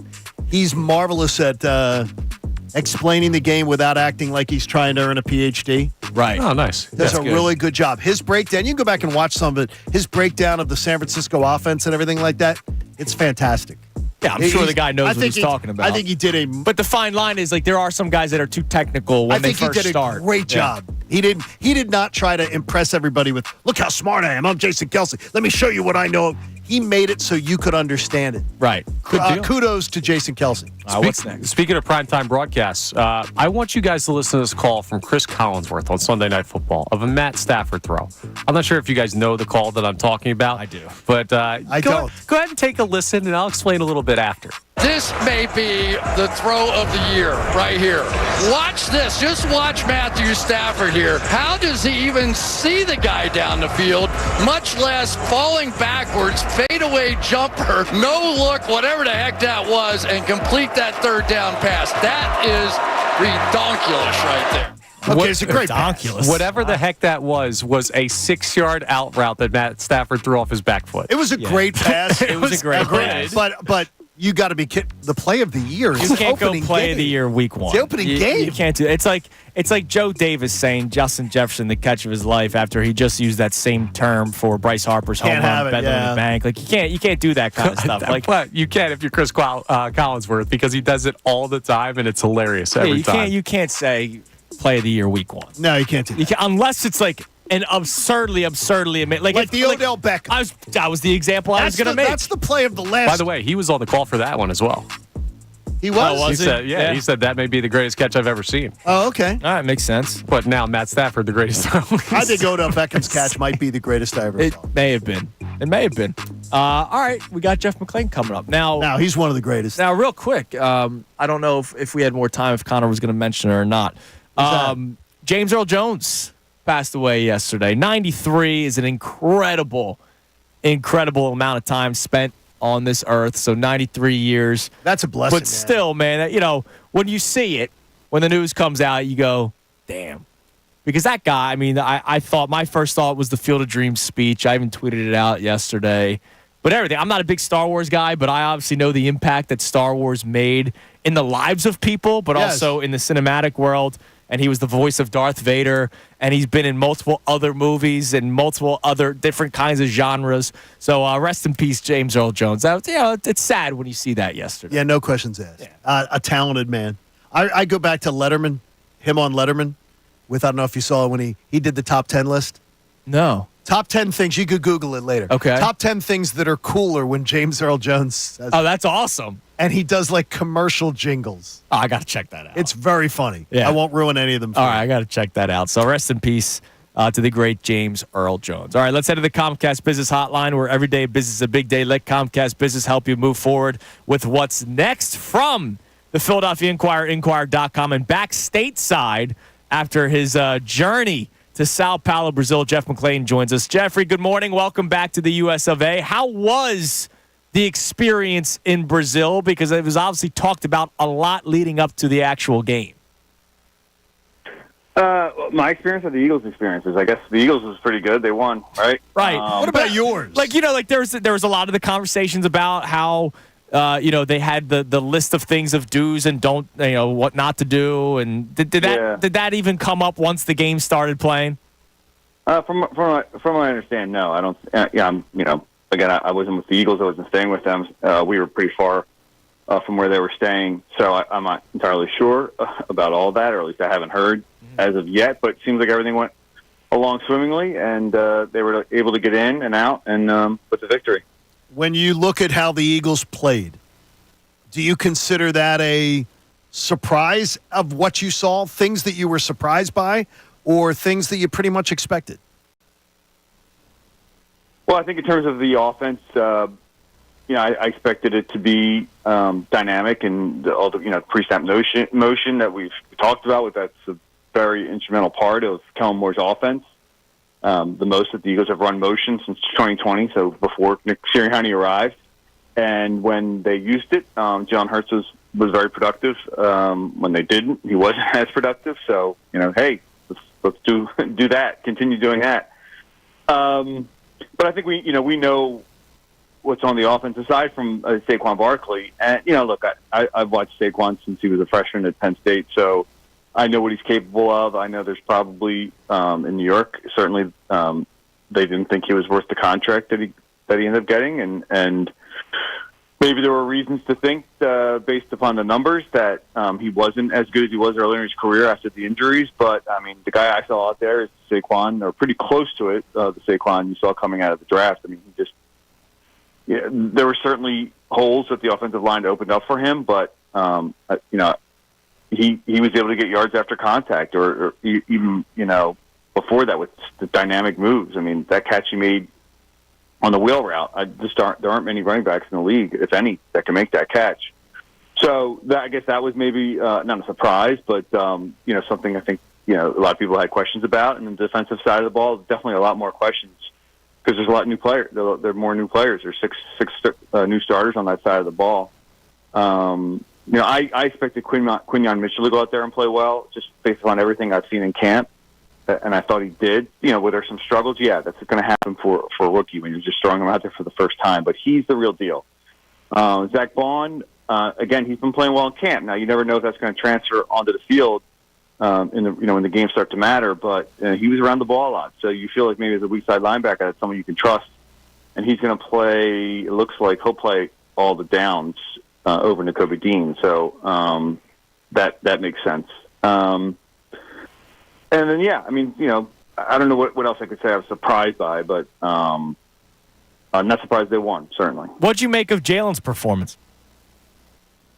Yeah, he didn't play well. There were moments that he had some good passes. Obviously, the wheel route passes was a nice one. Getting the ball to AJ, he was pretty wide open, but he got the ball to him.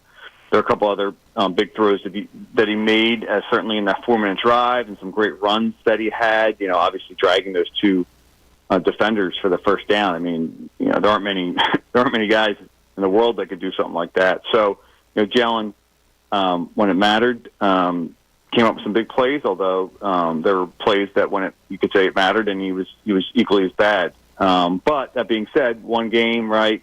First time in a new offense in a live game. If he comes out next week and protects the ball better. Doesn't try and play hero ball and throw the ball across his body into the end zone when, more play there is to throw it away and take the 3 points and 8-point lead. Then it'll just be maybe a blip.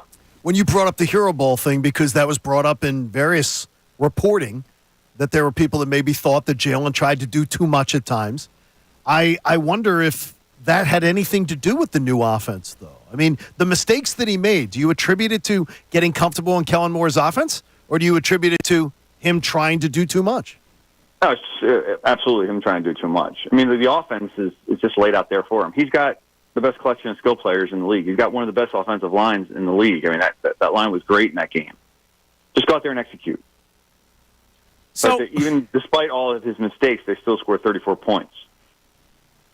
Jeff, they won in spite of Jalen. Yeah, Jeff. To that point, we've been getting into a conversation of the list of quarterbacks that can win a Super Bowl, and we won't go through the entire list with you. But I want to ask this question: how great does Jalen Hurts actually have to be in order for this team to do damage and win Super Bowl? Does he have to play elite football like Patrick Mahomes, or can he just go out there and be a game manager? And I say that respectfully.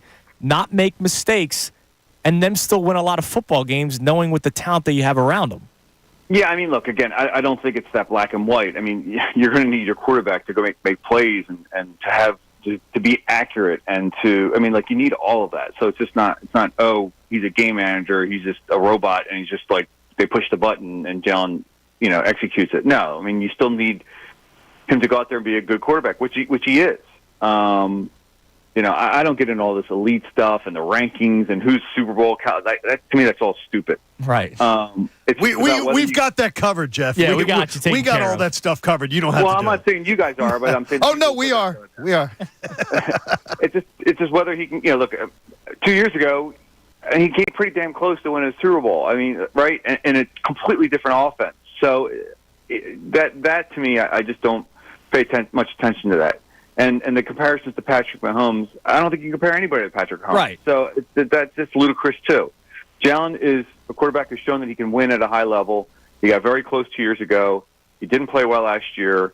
He just needs to be someone probably in between those two polar extremes, if you're calling them extremes. Those two levels of play for the Eagles to go ahead. Yeah, I mean, he has a lot of talent. As I said, he has a lot of talent around him. He doesn't have to go out there and be Superman all the time. And in past, maybe he would have had to do that, whatever team he might have been playing for, because he does have these amazing physical attributes, and he does have a high intellect, and he does have all the things that you want out of a quarterback. He doesn't have to, with this offense, in my mind, he doesn't have to carry them on his shoulder like he may have had, or may he believe sometimes that he has to do, or he has to show to prove that he's worth this contract, et cetera. And I think that was part of the issues of last year. And that was why I wrote my column being like, the new Jalen looks a lot like the old Jalen.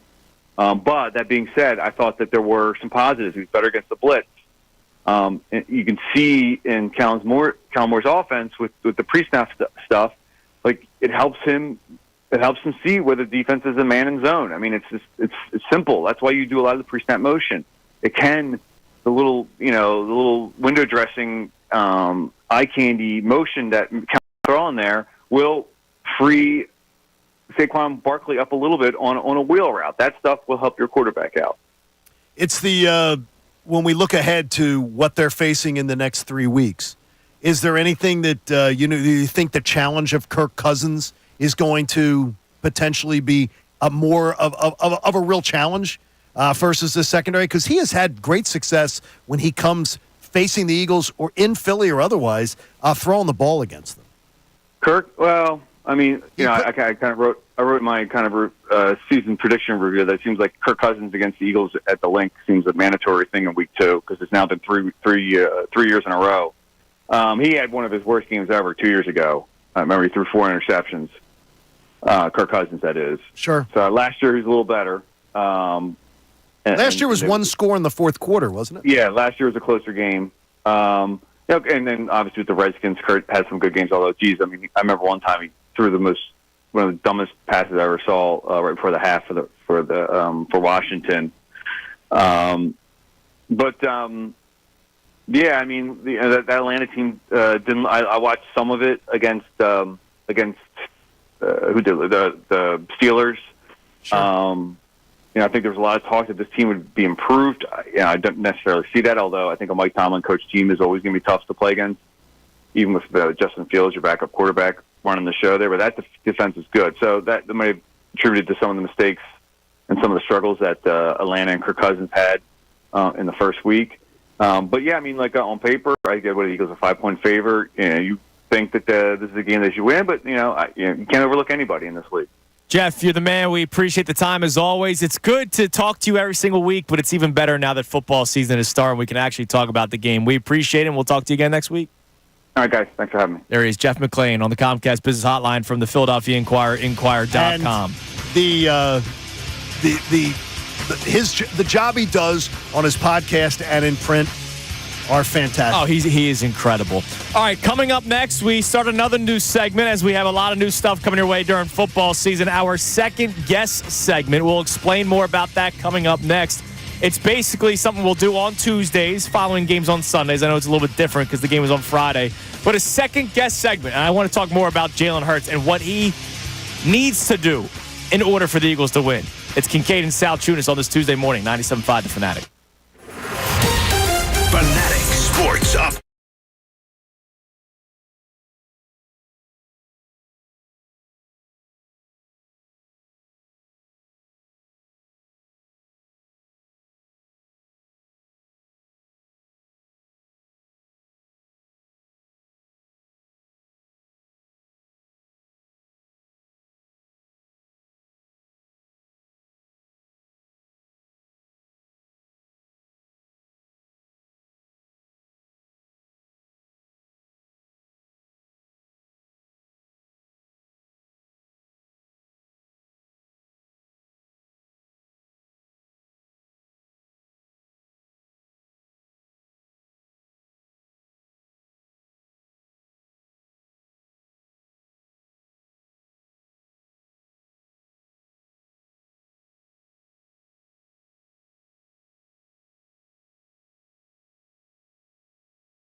wherever you are. The Kincade and Salciunas show is accessible. Did you know you can watch the show on YouTube right now? You can listen to the show anywhere via 975thefanatic.com. If you missed a show, then listen to the on-demand podcast or watch on YouTube. And of course, we are live weekday mornings 6 to 10 on 97.5 The Fanatic. It is 8:32 on Kincade and Salciunas, 97.5 The Fanatic on this beautiful, busy Tuesday morning. We've had a lot going on, and we still have a lot to come. Amy Fadul is going to be joining us coming up for the entire 9 o'clock hour. We're still going to play some more audio from Nick Sirianni, who spoke to the media yesterday, as he, of course, gave love to a lot of his players, individual players. So you'll hear him talking about Saquon Barkley and Mekhi Becton and others as the show continues. But something that we're going to start doing every single Tuesday during the football season is another news segment.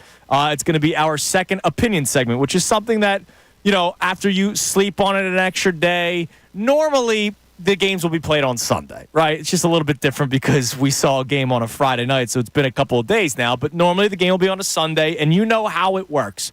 We come in here Monday morning, we react, sometimes overly emotional. Whether it's a good thing or a bad thing, we are overly emotional, we overreact. And then the Tuesday is like the come-down day, right, where you think about it a little bit more. And that's why we have our second opinion segment, Johnny. And the second opinion will be brought to you by the consultants in medical oncology and hematology, CMOH, the people who help save my life. They're going to quarterback your care, and they're going to work with you to understand your options and even coordinate a second opinion for you. All right, so I'll let you start, John, because I know you have I have one too. But I have one. I'm going to let you start. And mine's different than yours, I believe. Yes. Mine is more so than just the game itself. Okay. But the game painted a picture for me. But go on. Mine was watching the game over again.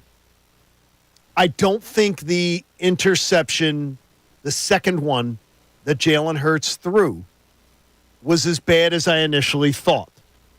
As I watched a defender and a wide receiver in A.J. Brown both slip on the play, I still don't want Jalen Hurts throwing the ball across his body. Mm-hmm. But if he had released it 1 second, 2 seconds earlier, it's a touchdown. It's most likely a touchdown. Right. So in second, look at it, a second opinion on it, it's not nearly as egregious as I thought it was before going back and looking at every single detail of the play. That's the beauty of football, man, how bang things can be. I saw a play. I still don't want him throwing across his body. Of course you don't. In credit, but I think it would have been an easy touchdown if he had released it just a little bit earlier. Yep. And a defender and a wide receiver slipping on the play, skating on that terrible field. I saw a play Sunday night between the Lions and Rams game. I honestly forget who threw it and who scored it. It was obviously either Jared Goff or Matt Stafford.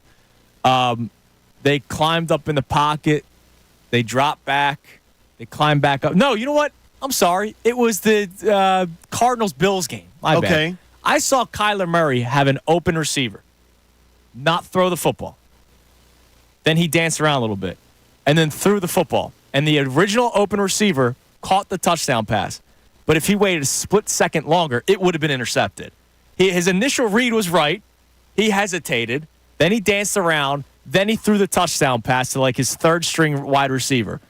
A split second later, it's picked off. And that's the way it is. Like, that's sports. That's where it is. I don't think they're going to see him throwing across his body in the red zone anymore. No. But I understood now what I understood better. I know what Jalen saw now. And I can understand that it wasn't nearly as reckless as I may have thought it was yesterday. Okay. My second opinion is about the same player. It's Jalen Hurts. Okay. And again, there is a reason why I knew we were going to have a certain conversation today about quarterbacks that can win a Super Bowl. And, you know, my list is longer than others. I get it. I had this realization during that game on Friday night. And I was waiting for this segment today to do it.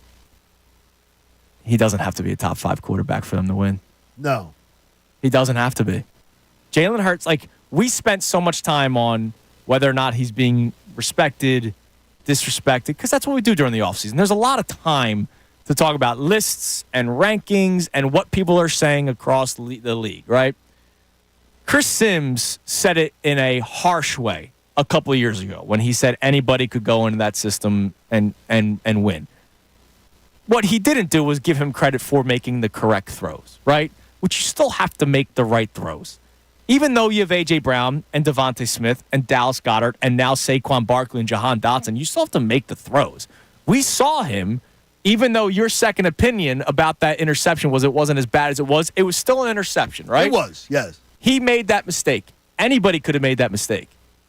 Jalen Hurts, this is my realization, and this is something I'm going to pay attention to throughout this entire season. Man, he doesn't have to be an elite quarterback. He doesn't have to be. He can hand the ball off 15 to 20 times to Saquon Barkley and then utilize play action, which he will have in this offense with Kellen Moore, right? Kellen Moore is more creative. Oh, he is. Kellen Moore doesn't need Jalen Hurts to be Patrick Mahomes. Jalen, just go out there and make the throws. Be a game manager. That is a term that is looked at in a certain way. And people look at it as a negative. I do not. Russell Wilson, forget today's Mr. Unlimited hoagie man. I mean back in the day in Seattle. He was a game manager. He made the throws when he needed to throw. He handed the ball off to Marshawn Lynch, and he should have in that Super Bowl game. He slid when he needed to slide. He threw the ball away when he needed to throw the ball away. And that's why that guy won a Super Bowl and was back at another one. Now, you're not going to check out of a play on the goal line, though. No. With your coach, but you understand it. Like, you understand it. Jalen Hurts doesn't have to be elite. And this isn't me taking away from Jalen. There will be games where he's going to have to be. He's going to have elite games. I'm going to tell you right now. No, he will. In 2022, he won them games by himself. There were multiple games, Texans, Colts, Cardinals, where he ended up winning the game by himself with his legs. But there will be other times, like the Green Bay Packers game. We're talking about Jalen Hurts so much differently if he only has one interception. Yes. Let's say he throws 3 touchdowns to 1 pick, but the score is the exact same. They win 34-29. Oh, wow, they won that game because of Jalen Hurts. Could be totally different. Hurts doesn't have to do all that much. And that's not a bad thing. That's not me trying to take away from Jalen Hurts. When I see him try to do too much is when he might make mistakes. It's where both of us, though, go with Jalen Hurts' angle. Yes. On the game. Connor, what is your second opinion? I was, it's not so much about the game, but it has to do with what I saw on the field. I was wrong about the offseason that the offense had and the acquisitions. Jahan Dotson was not the guy. Saquon Barkley, I know he scored 3 times, was not the guy. I think the biggest offensive acquisition this offseason was Mekhi Becton. Because you have a 25-year-old monster at the guard position that looked awesome. And that might sound crazy right now. It does sound crazy. But hear me out. He's 25 years old. The strength of this team has always been the offensive line. And he was fantastic. Saquon Barkley could score 3 touchdowns every game forever. He's going to be here for 2 years. He's going to be here for 3 years tops. Like, Saquon has a shelf life for the position he plays. Jahan Dotson is a wide receiver 3. If you just got your next Brandon Brooks, right? Are you kidding me? And his pedigree would tell you he can be that. The history would tell you the Eagles can create those guys. I loved what I saw from him, and I was not bullish enough on how good this guy can be, even though I was very high on him. Yeah, look, I mean, it's That's an exciting. one. No, it is. And that's our second opinion segment, which we'll do every single Tuesday. And the consultants in medical oncology and hematology offer you second opinions. They offered me places to get mine, too. I chose them. When you're told you have cancer, it's overwhelming. You deserve the opportunity to spend time with a physician to explain your unique diagnosis and to work with you to develop a plan that works for you as an individual. Dr. Sprandio did that for me. We love them being a part of Kincade Salciunas. Absolutely. All right, coming up next, we get to the phone lines and the text line. If you want to react to any of our second opinions, and if you have a second opinion, feel free to text in or call in at 610-632-0975. So coming up next, we'll get your responses. Also, we got to talk about the Tush push, man. Sirianni was asked about it. He talked about it. I want to talk about it with you guys on this show because I think you and I, John, are on the same page with this one. It's Kincade Salciunas, 97.5 The Fanatic.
work today.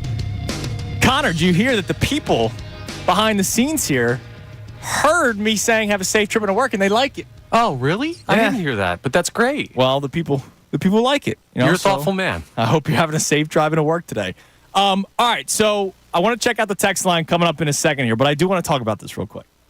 So yesterday, Nick Sirianni was asked about the iconic play.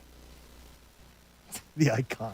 Now, I wonder, you know how people have the Philly special? Philly special's the iconic. Yeah. You know how people have that play design tattooed on them? Yeah. Does anyone have a tush push tattooed on them? I saw this weekend. Really? A wedding. Oh, I saw that. The guys that going into the wedding funny. doing the tush push. I thought that was funny. I'm talking about the tattoo. Did anybody get the tush push formation tattooed on them?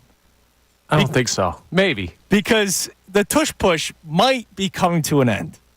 At least I think it should, and I think you do too, Johnny. Here's Nick Sirianni being asked about it during his press conference yesterday when, all right, we'll get that in a second because he was asked about it. Why? They tried doing it. Why? When you have Saquon Barkley, what are you doing? You have this offensive that's my line. biggest thing. What are you doing? I don't think it's necessary. It's not necessary. What are you doing? Why are you putting your quarterback at risk? Why are you doing that? Especially after last season when the guy was clearly banged up. Here's Sirianni talking about it. It has been an automatic, play for us as we've been through these last couple of years together with it. Jason was really good. I won't give away any secrets because obviously Cam's going to use some of those secrets. But Jason was obviously a phenomenal football player in everything that he did. As far as the way that game went, there's circumstances that kind of go into, that play being successful. And some of the things we were challenged with on Friday night made it a little bit more challenging to be successful on that play. I think what were we converted the one. We missed on, I think we were 2 of 4 at the end of the day with that. I was pleased with some of the way, with the way we were getting some push on some of them. We have some things to clean up. I think going too much into this, Tim, I respect your question, and I want to be able to answer it as best as I can. We'll keep some things close to the vest for us. All you're trying to do is push the line of scrimmage. Seriously. What competitive advantage is there? You're just trying to be the bigger man, all right? More importantly, they know what you're doing with the tush push when you're lining up. Look, I want to give them a lot of credit. When they didn't get the tush push on that 3rd and short, and then they lined up for it again on 4th down to just do the hard count, and they got Green Bay to jump off sides. I thought that was great coaching, whether that was Sirianni's decision, Kellen Moore's decision, or Jalen Hurts' decision. I love that they did that. That was very creative. It was very smart. It got the Packers a jump, and it gave you an automatic first down. You have Saquon freaking Barkley. If you're on the goal line... Why are you having to play some sort of competitive advantage game?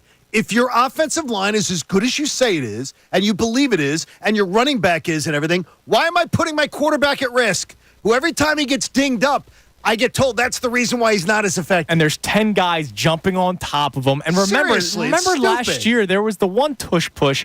There was the missed face mask. I forget what game it was. It might have been Seattle. I think it was the Giants on Christmas. There was a play where I think it was Giants Hurts' on Christmas. head almost got ripped off. And nobody reacted, by the way. Oh, no. You're thinking of the one that jumped over the line of scrimmage. But they yes, grabbed that one was bad. There was one on the goal line. I forget what game it was. But either way, you're putting Hurts in a situation where you don't probably want to necessarily put him in that situation. You have Saquon Barkley, who should be able to pick up a first down. If you're on the goal line, fine. Right? If it's 3rd and goal, your first 2 plays, you didn't get anything, you want to try to get the tush push in, okay. I'm cool with the tush push having a end date on it. No, I'm fine. Connor, I know, I get it. Well, if it works, it works. It didn't work on Friday. So it worked more than the stats would show it worked because the refs completely blew the spot on one that would have been a first down before that hard count. But beside the point, you have other options now. It doesn't mean you eliminate an option that works. It means you use it less. They're still going to do the tush push. They should not do it as much as they used it in the past. It's still going to be a thing because Saquon Barkley is not always going to get the... I mean, look at the Jets 49ers last night. There were multiple plays where, Breece Hall was on the 1-yard line and could not find his way in. Yeah. Are you running that play 2 times in a row from the 1-yard line and getting stopped? I also have a beefier back in Saquon Barkley than Breece Hall. I like Breece Hall, but he's not Saquon Barkley. I got you. It'd be dumb to get rid of it. It would also be. But I said on the goal line, I would use it. And why would you? Why are you thinking that you need it? That's what I don't get. Why wouldn't you use it if it works? Because you have the best offensive line in football, and you have one of the handful of best running backs in football. Why would you risk putting your quarterback in an injury situation where his shoulder cost you 1 year and his knee got banged up and bruised up last year? I understand. That's why I don't understand. That's why I'm saying use it less. But it is a near perfect play.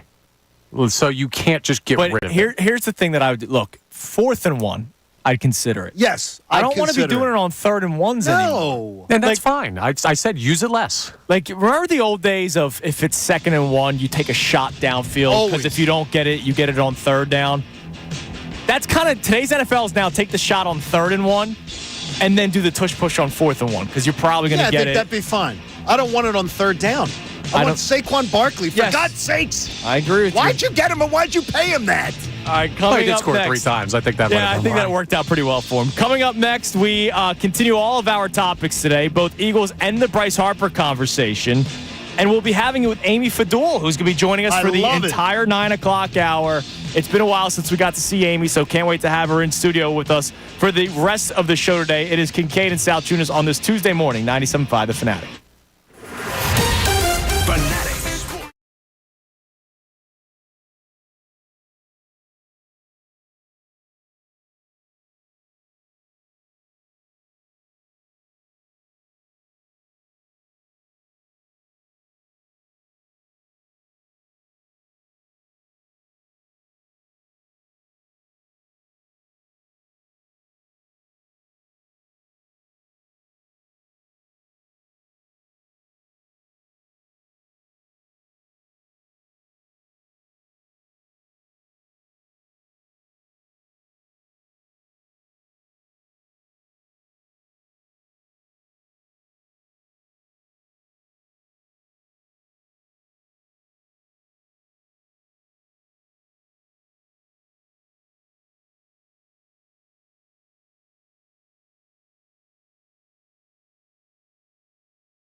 organizational decisions later on this hour. We're going to put on our organizational caps, not head coaching caps, not GM caps, organizational caps, okay?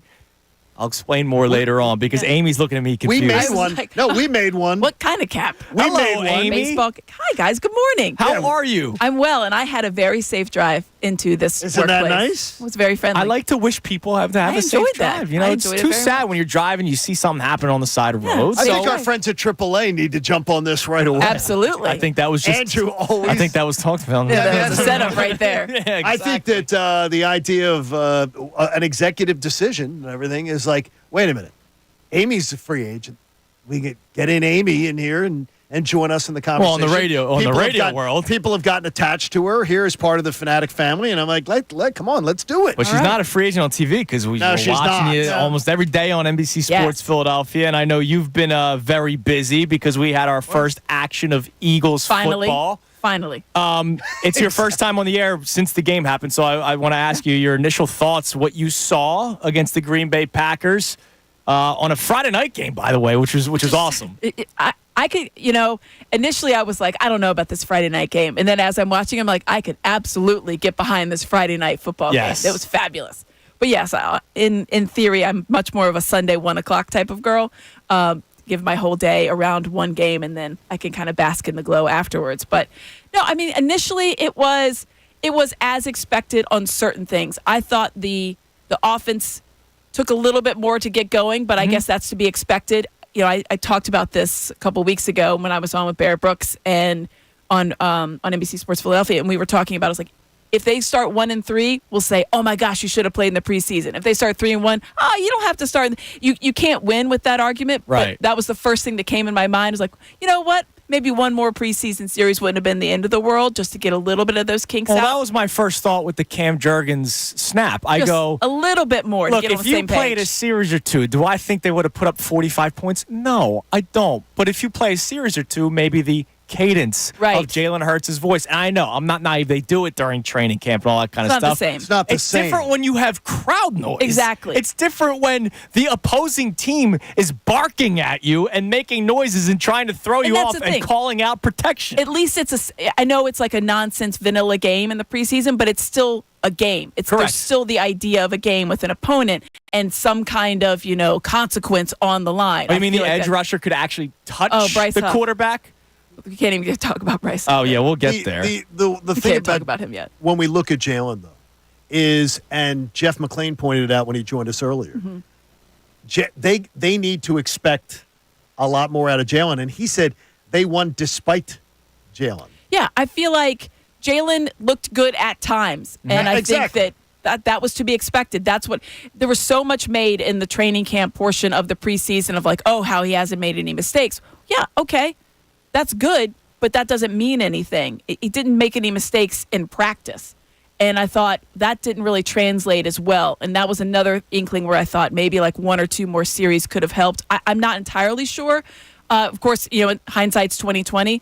But I thought he looked rusty for a guy that had looked so good in training camp. I thought he looked kind of out of sorts, which was surprising to me given the high praise that we all had. Listen, I went down to training camp. I saw him. I thought he looked great, too. Right. We're all saying how fast he looked and everything. This offense is going to fight. And the offense did look good. I do think, Connor, I thought, brought up a good point about Mekhi Becton. I think the O-line is not as big as a question mark as maybe some people had, which I thought was a really good plus.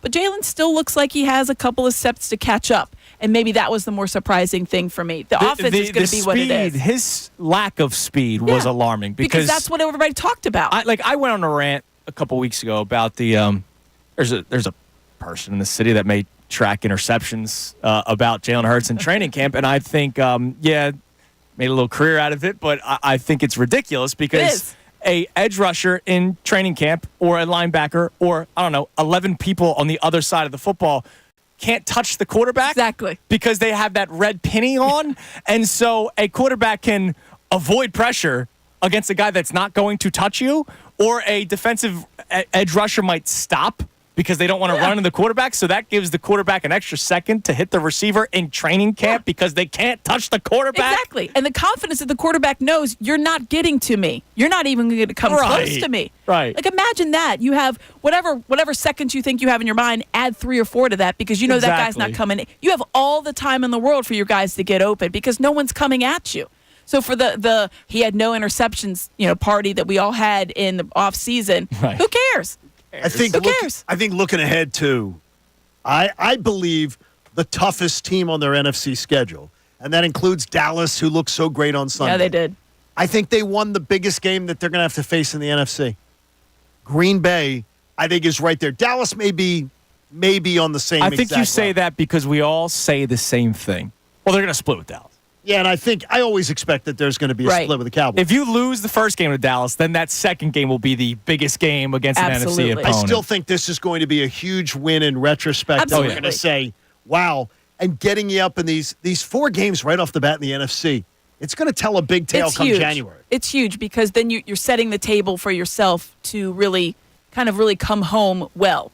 Right? You've set the table almost like if you equate it to what the Phillies did when you were winning all those games late April, early May, in June. You set yourself up for when you did have a little bit of a dip. So if the Eagles do have any kind of little dip in this, they will have set themselves up with success as far as it comes to the NFC if they can get these wins. It did help that obviously Jordan Love was hurt in that one. I think that this is a very good Packers team. This is a Packers team that a lot of people had expectations for it to be, in one of the tops in the NFC. This is a big blow to them. But you win however you can, and I think the Eagles at the end of the day came through with a win. They escaped with a win, whatever you want to say it. But that's the most important part. I thought Vic Fangio's crew looked better than I expected. And that was maybe a plus for me because I thought the linebacking play was absolutely stellar. Zach Bond, he acquitted himself more than enough. And I thought Nakobe Dean played a very good game as well. Bryce Huff, we can leave there. My biggest concern going into this season was the pass rush. Not necessarily the linebackers. The linebackers we'll see what happens. I think they'll be better than last year regardless. It's a low bar, Andrew. Well, exactly. We'll see what happens. The pass rush, I think this defense goes if they go. And they didn't get it. They didn't make me feel much better Friday night. But I did ask a question. This is how we started the show. And Connor, if we have any texts on this still, I know we did early on. We've just kind of gone away from it. And you could text the show at 610-632-0975. Amy, I want to get your thoughts on this. I want to get your answer and then some of our texters. I asked the question way back in the 6 o'clock hour whether or not the defense put people at ease on Friday. Because John and I have been basically pom-poms with the Eagles coming into this season, right? Like, they're going to win 12 games. Basically. Despite the defense maybe having some issues, we still feel great. And then everybody that would chime in would be like, how are you ignoring this defense? How are you doing this? How are you doing that? I think the defense will be a top 20 defense. I'm not saying top 5. All right. I'm saying top 20. That's all I might need because I think this offense will be so good. Last year, despite the offense having issues, the defense was so bad that even if the offense did have better games during that 8-week stretch, I still don't know how many games they win because the defense was abysmal at that point. Did the defense put you more at ease with some of your questions and concerns going into the season? It did. And there was a reason. There's a couple reasons for it. One, I talked about the linebacking play, which I thought was really stellar. And when you listen to what Vic Fangio and how his scheme is kind of predicated, he is really big on linebacker play. It is kind of starts and ends with them. Obviously, he's got to get more pressure up front. I thought Jalen Carter, that was a letdown for me. Here's a guy that I have a lot of expectations for. He came out like gangbusters last year, a type of guy that you thought first couple of weeks of the season, defensive rookie of the year type of vibes. And then you were hoping that he would channel that into, making that leap and continuing it, and he didn't. And I don't know if it was something the Packers did. I've tried to look at the All-22 to see if there was anything like, is there anything that sticks out? It just looks like he was a step behind. Jordan Davis the same way. That was a little bit disappointing, especially Jalen Carter. And then, we could talk about the edge. But for me, the secondary play was as advertised, and the linebackers were better than advertised. Quinyon Mitchell was all over that field. I thought he acquitted himself exceptionally well. Here's a guy that was rushed into it because Isaiah Rodgers was supposed to be there, and he wasn't. All right, here, Q, it's your time. And for a rookie to come out there, it was the first rookie defensive starter in 20 or 15 years or whatever it was. I thought that here's a guy that really lived up to everything that they expected. So for me, The secondary had been a big boost. I expected them to do well, and they really lived up to that. So that was something that I felt good about. And the linebacking core I thought was a lot better than I expected. So I feel better about it. I like the top 20. I like how you can hedge there. It's like just a little over half. Yeah. A little over half. I don't need them That's being all right. I'll top take 5, that. top 10. I think that, though, what it has to be is if you're going to be a 15, 16 defense, even middle of the pack, you got to be impactful. And the turnover was huge.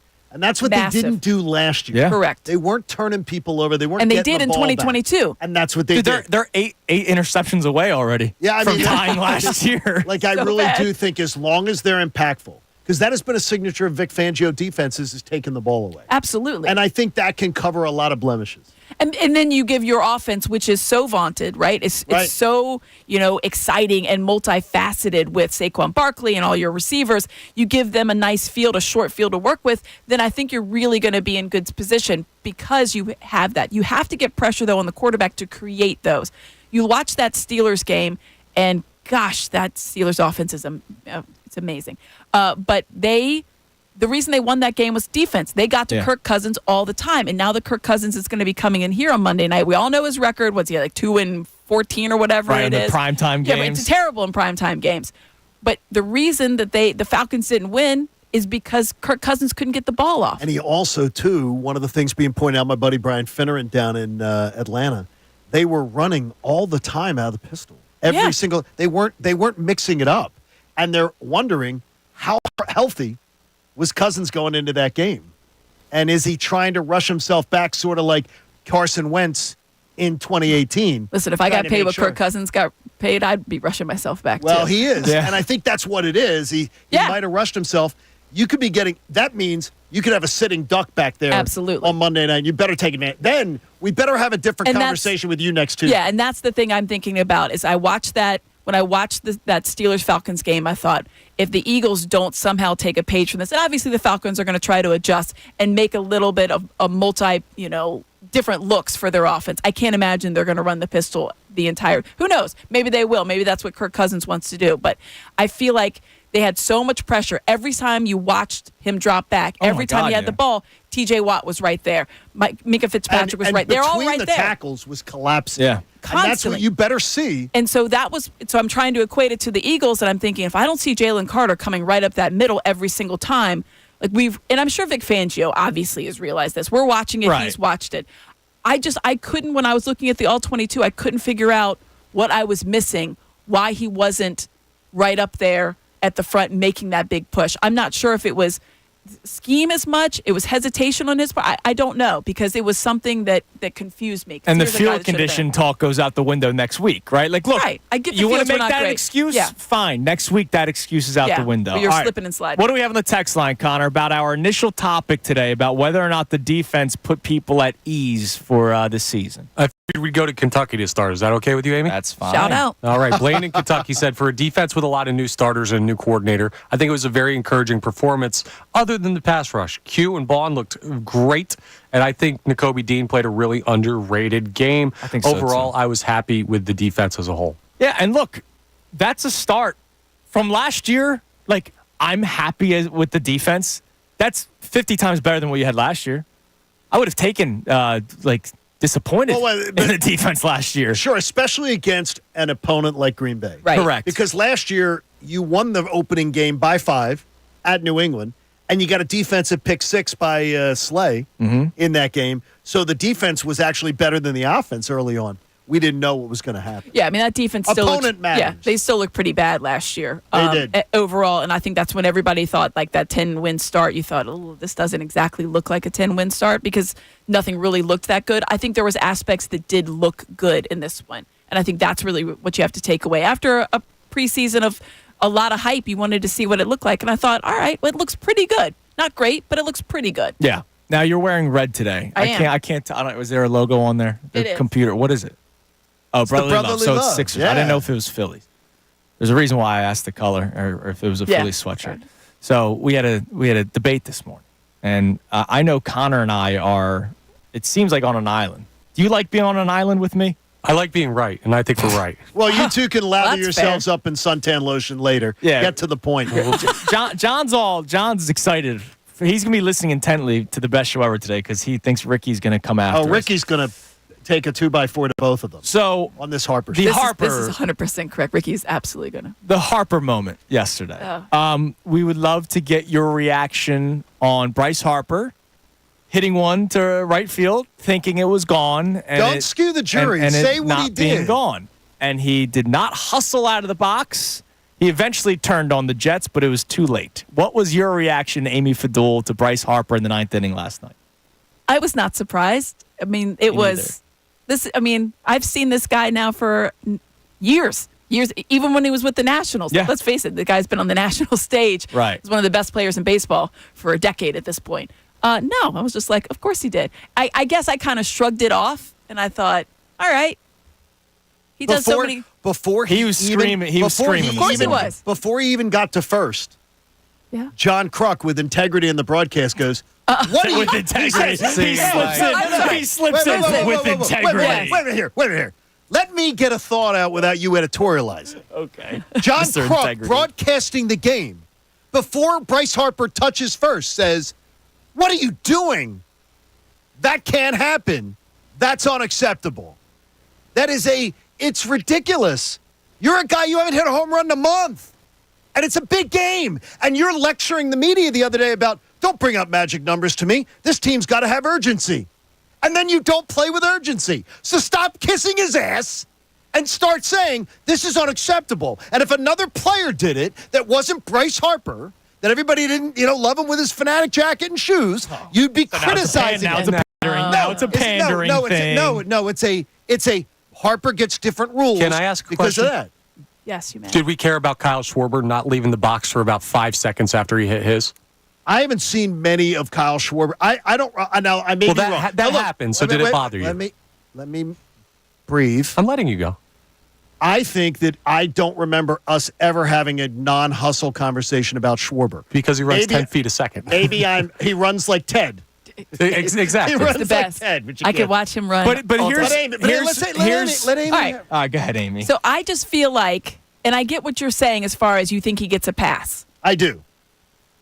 He gets a pass because he's one of the best baseball players to ever wear a Phillies uniform. And the way that he plays is the way that he plays. And so when he does that and he trots a little bit out front because he thinks it's maybe a home run or He whatever. didn't even trot. He stood still. It was, yeah. Like every baseball he stood player and in the watched. league does. I don't know. I guess I just think back and I think about other guys that do this and other guys. Freddie Freeman, he'll give a little look, little skip, and then he'll go. Do I give them a pass? I don't know. If Freddie Freeman was in a Phillies uniform, I probably would because if Freddie Freeman is in a Phillies uniform, things have gone really well. He's a really good baseball player. So I don't. Is. And I get it in the fact that it's disappointing that you don't have him, but busting it out every single time. But he does bust it out most of the time. Does the game situation not matter to you guys? A game that has just dramatically changed on that Rojas play.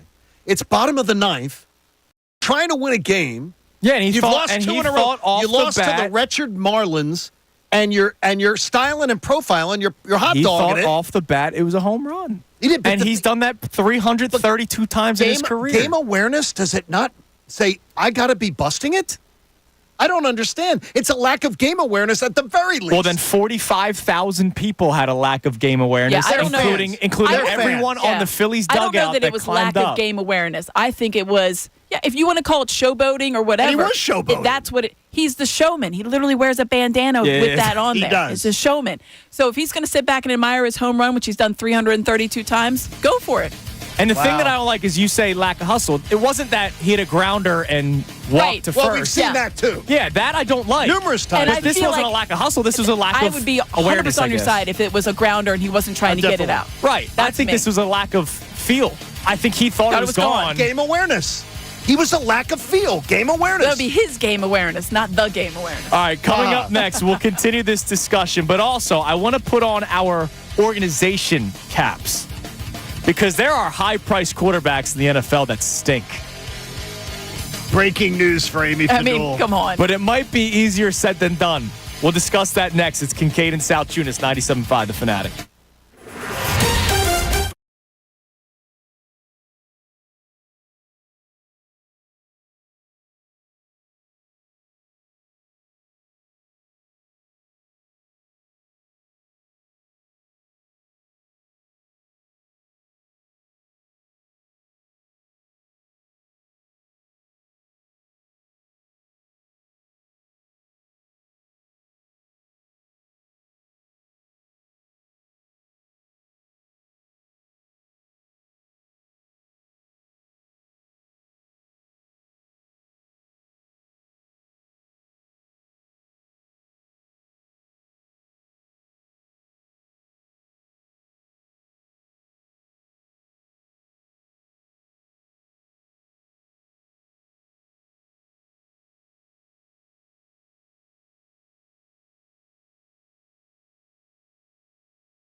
97.5 The Fanatic on this beautiful Tuesday morning, and we are joined for the hour by Amy Fadul. Amy, it's great to have you here. Thanks for having me. And I We're glad to appreciate have you you. being Me on too. the right side of history with this Bryce Harper conversation. So now it's 3 versus 1 I didn't on the mean show to gang. today. I should have split it, I guess. No, she shouldn't have. I said we have real conversations. I'll on this say show. this though, John's a fighter, man, because Yes. he's got his I'm back telling up you. against the wall and he's still swinging. Yeah, I I don't gotta have give any- him. I give him credit. I have no problem on this one. I also don't think it's going to be history. I think it was a win in a game. blip. Yeah, well, yeah, that's true. Yeah, it's okay. You know what? If the Phillies win the World Series, this is Fletcher Cox and OTAs all over again. Like we go. Remember back then, I always say though, September 7th. little things don't matter until they do. Right. And I don't Little think things Bryce don't Harper matter does that in a until they playoff do. Again, game. I think that the distinction for me would have been not running out a ground ball in the And that's good. ninth. And I think that's very fair. And I think your point about the feel of the game, for me, I think it was the feel of his game. I think he truly thought it was a home run. I think everybody that has played baseball that has hit home runs, I am not one of those. I can't imagine. If I hit the ball over the shortstop's head, I would. You're staring at it? Absolutely. I would be so excited. It's like if I hit a really nice drive. I am holding that yes. pose Oh, for yeah. an hour. Oh, An hour. I stare down like, wow. Yeah, and I make sure everybody else saw it. Do you guys all see that? Yeah, And if it exactly. shanks itself into the woods, I'm still holding that stupid pose like a clown. I got it. So for me, I thought it was the feel for him. I get the idea of it. I think it was, says something that he apologized to Topper, because Topper obviously knows the situation. Yeah, he knows put his what's head- going on. He put his hand in He his had a hands, reaction, like, and then he says after the game, listen, Bryce Harper came up and said, sorry about that. And I don't think this is going to be an issue where he's going to sit and admire every single fly ball that he ever hits. I think he truly Right. thought it was a home run. Again, if it was a ground ball that he didn't run out, and that was the situation, you're trying to advance the he runners does type that of vibe. too. That's good though. That's good because that makes That I sense. would have been like a little bit. But no, I think it was the feel of what he thought it was. Right. For All me. right. I want to get into this conversation, everybody on the show here. And this doesn't just have to be about quarterbacks. This could be about all different kinds of positions. But I want to put our organizational caps on because this isn't just a coach thing. This isn't just a GM thing. This is obviously a team-wide discussion. What do you do if your high-priced quarterback stinks? And here's what I mean.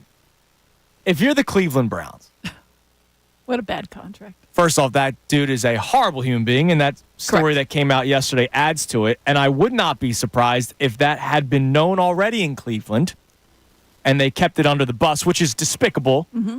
Wouldn't And then shock they me. said, wow, this guy sucks. Let's float this out there. Just like I believe Houston may have done when he wanted to get traded many years ago. Believe that. So I wouldn't be surprised if this happens more across sports. But if you're the Cleveland Browns, you have a good football team. You have a horrible, You have a great defense. wretched quarterback. But you paid him a lot of money. So what are you going to do? You let him sit, or do you try to make it work? Same with the Giants. Daniel Jones sucks and has sucked since the day he became a free agent and they gave him that contract. What do? Do you try because you're paying? This guy's eating up the majority of your cap, or do you just cut bait? Like, I don't know what the right answer is. Deshaun Watson, you can't move off of that contract. No. The only thing you No. can do is try to get out from under it in some kind of legal way. Right, because nobody's taking him. 0% chance. The thing is, when they made that deal, everybody and their brother was like, "What are you doing? Yeah. This is a franchise notorious for having horrible quarterback play and attaching themselves to it. The Browns have been completely lost when it comes to that position for decades at this point. And they put all their eggs, $46 million, into a Deshaun Watson and 3 basket first-round draft picks and players. for this clown. Yeah. Aside from the horrible human that he is, an absolute average quarterback at best. At best, Yeah. right? The only thing you can do from him is try to get out from under it in a legal way because he has some kind of contract language, morality, God knows what. If you didn't put that in there, then you're dumber than you look if you're the Right. Browns. Because here's a guy that has been acting on this, kind of whatever, the Masor, whatever you want to call it, for years and years and years. Leopards, don't change their spots. Right. Daniel Jones is different. You got to eat that one. You got to let him play. You just have to, you got to ride with that guy. and hope that he gets you your quarterback of the future by playing like crap. Correct. Right. Well, exactly. That's what you Situations gotta- are, that's what you situations gotta are hope. different It because goes the back Giants to your stink. point. It just shows you how bad quarterbacks are around the league Yeah. that teams were like, you know what? These are our best options, and we're going to put all of our money in these guys. And that's not just those two. There's some bad quarterbacks across the board. And Cleveland, what do you turn to? Jameis Winston? I mean, Jameis Winston could not lead a bachelor party to a strip club. He is not a leader. He's a goofball. He's a rah-rah guy. Have you ever seen him in the huddles? I'm gonna eat it. I'm gonna eat a W. He's so freaking weird. And by the way, he's a guy that really isn't a leader of men himself. Well, I don't know if Deshaun Watson is either. Yeah, Deshaun Watson. No, he's not. Deshaun Watson is absolutely I think that, but even if you take out everything that you know about Deshaun Watson personally and you watch what he put out there on the football field, it was abysmal. Oh, rating was like, 15? Oh, he was horrible. He was horrible. Jameis Winston's a functioning adult. At that point, you just got to go with him.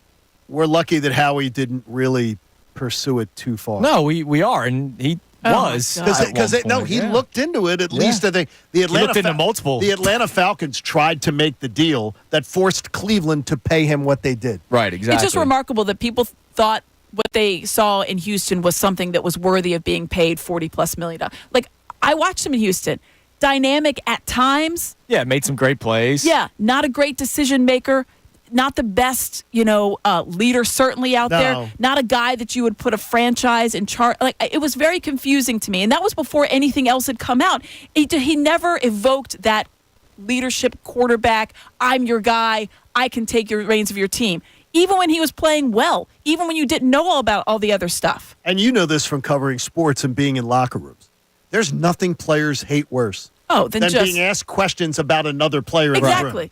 And with him, it just invites questions. Right. But I wonder, how do you handle it? Like, let's use a different example. A team that does have talent and the quarterback is not Deshaun Watson in terms of the human being that he is.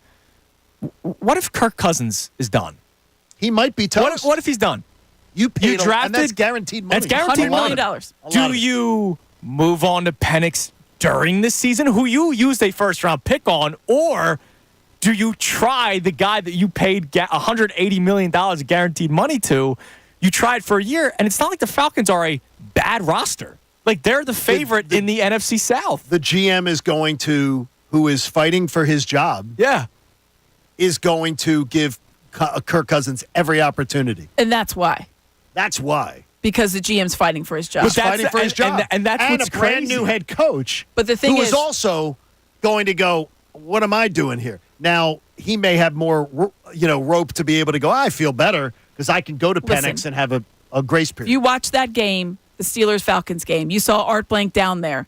And he is an owner that is very involved. Oh, yeah. You know this from being down there. I have a doctorate in him, believe me. He is very involved. He looks around. First of all, he saw half the stadium filled with opposing fans. He's a meddlesome owner. And he saw his quarterback play atrocious and was absolutely manhandled by a team that's not that good. Let's be honest. Steelers, good defense, not a great team. Definitely. And I thought, this guy has to, I think that Art Blank will force the issue with Bo Nix before the season's done. You mean with Penix? Penix, sorry. Bo Nix obviously is already starting out. Yeah, there I mean, but it's and he very well may do that. But it's just interesting. Like, it's any sport. Like, I think about baseball. Like Anthony Rendon. Like, I know he's never plays because he's always hurt or pretends to be hurt. What but a like, bad contract. when that guy's healthy, he's in the lineup just because of what he's getting paid.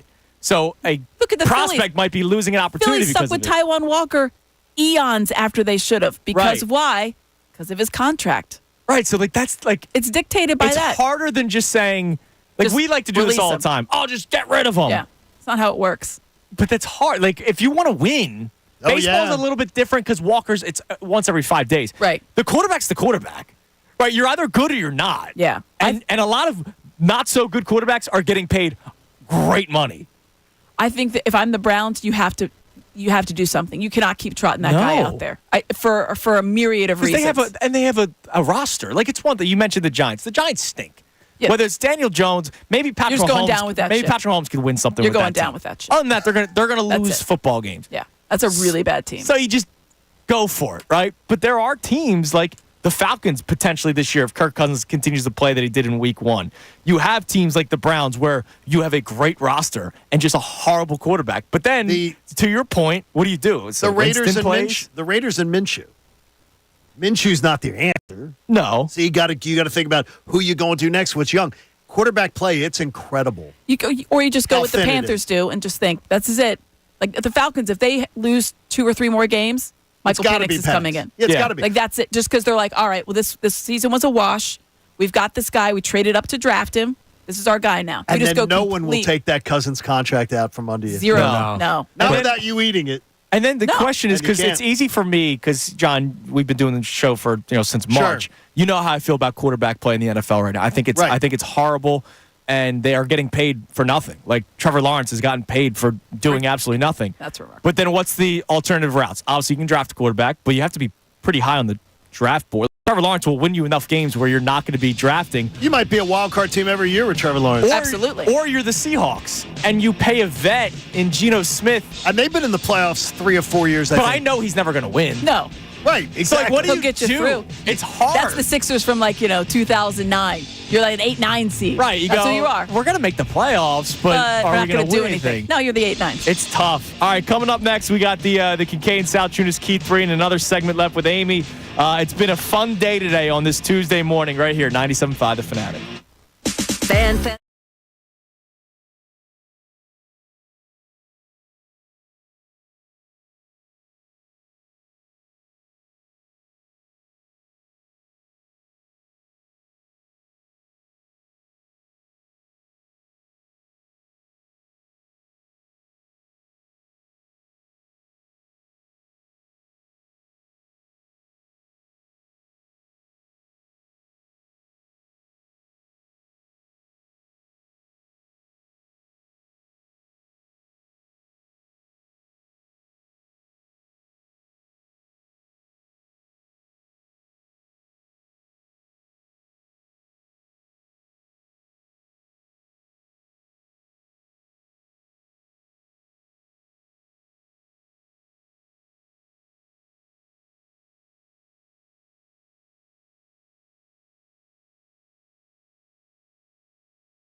Super Bowl conversation with Amy because that's been a big topic of conversation as well.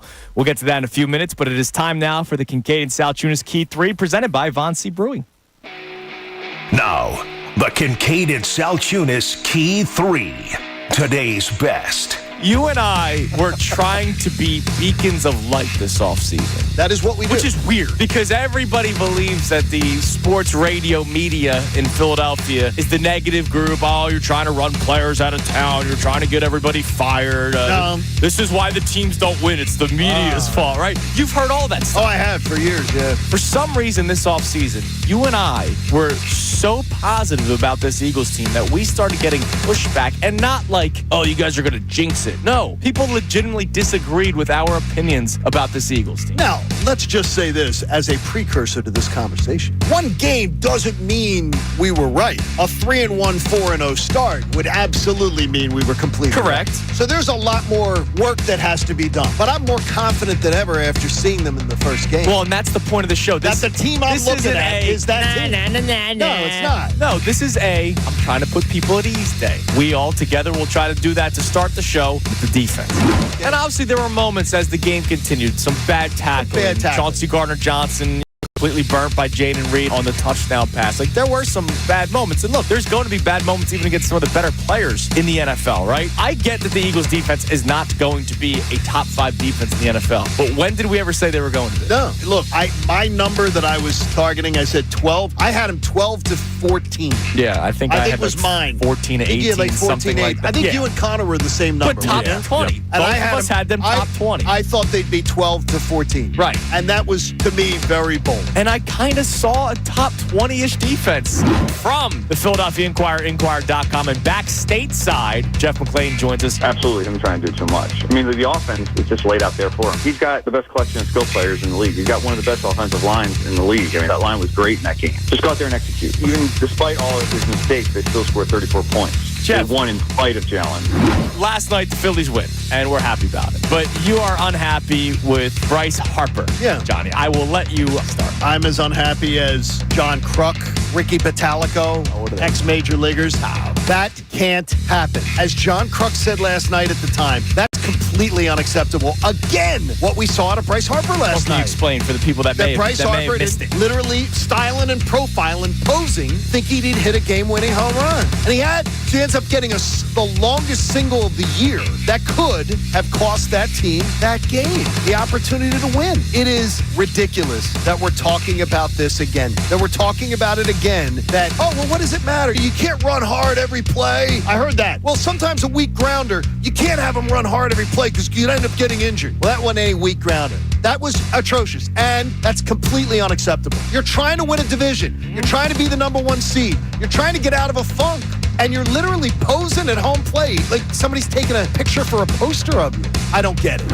I'm not going to be chesty, but as confident as we are and how we're going to try to put people at ease today, I got to be honest, I did not see this. I did not see a Zach Ballin game. Oh, no. You know what I mean? I didn't know anything about him. I only knew what Andrew DiCecco's telling us, what Tim McManus is telling us on Best Show Ever. Like, I didn't know anything about him. But hearing all the positive reviews all through training camp. Since OTAs.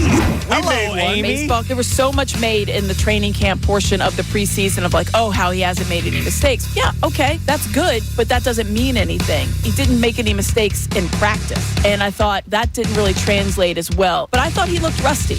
The Eagles offense should be around 30 every single week, and if the Eagles defense can do what they did Friday night against the Packers offense, against some of these other teams that you're going to be facing over the next couple of weeks, I expect this team to now be 5-0. I've been saying from even schedule release day through the first 5 weeks, I thought they'd be 4-1 with the loss to the Packers. Now that they beat the Packers, I fully expect them to be 5-0 entering the bye week.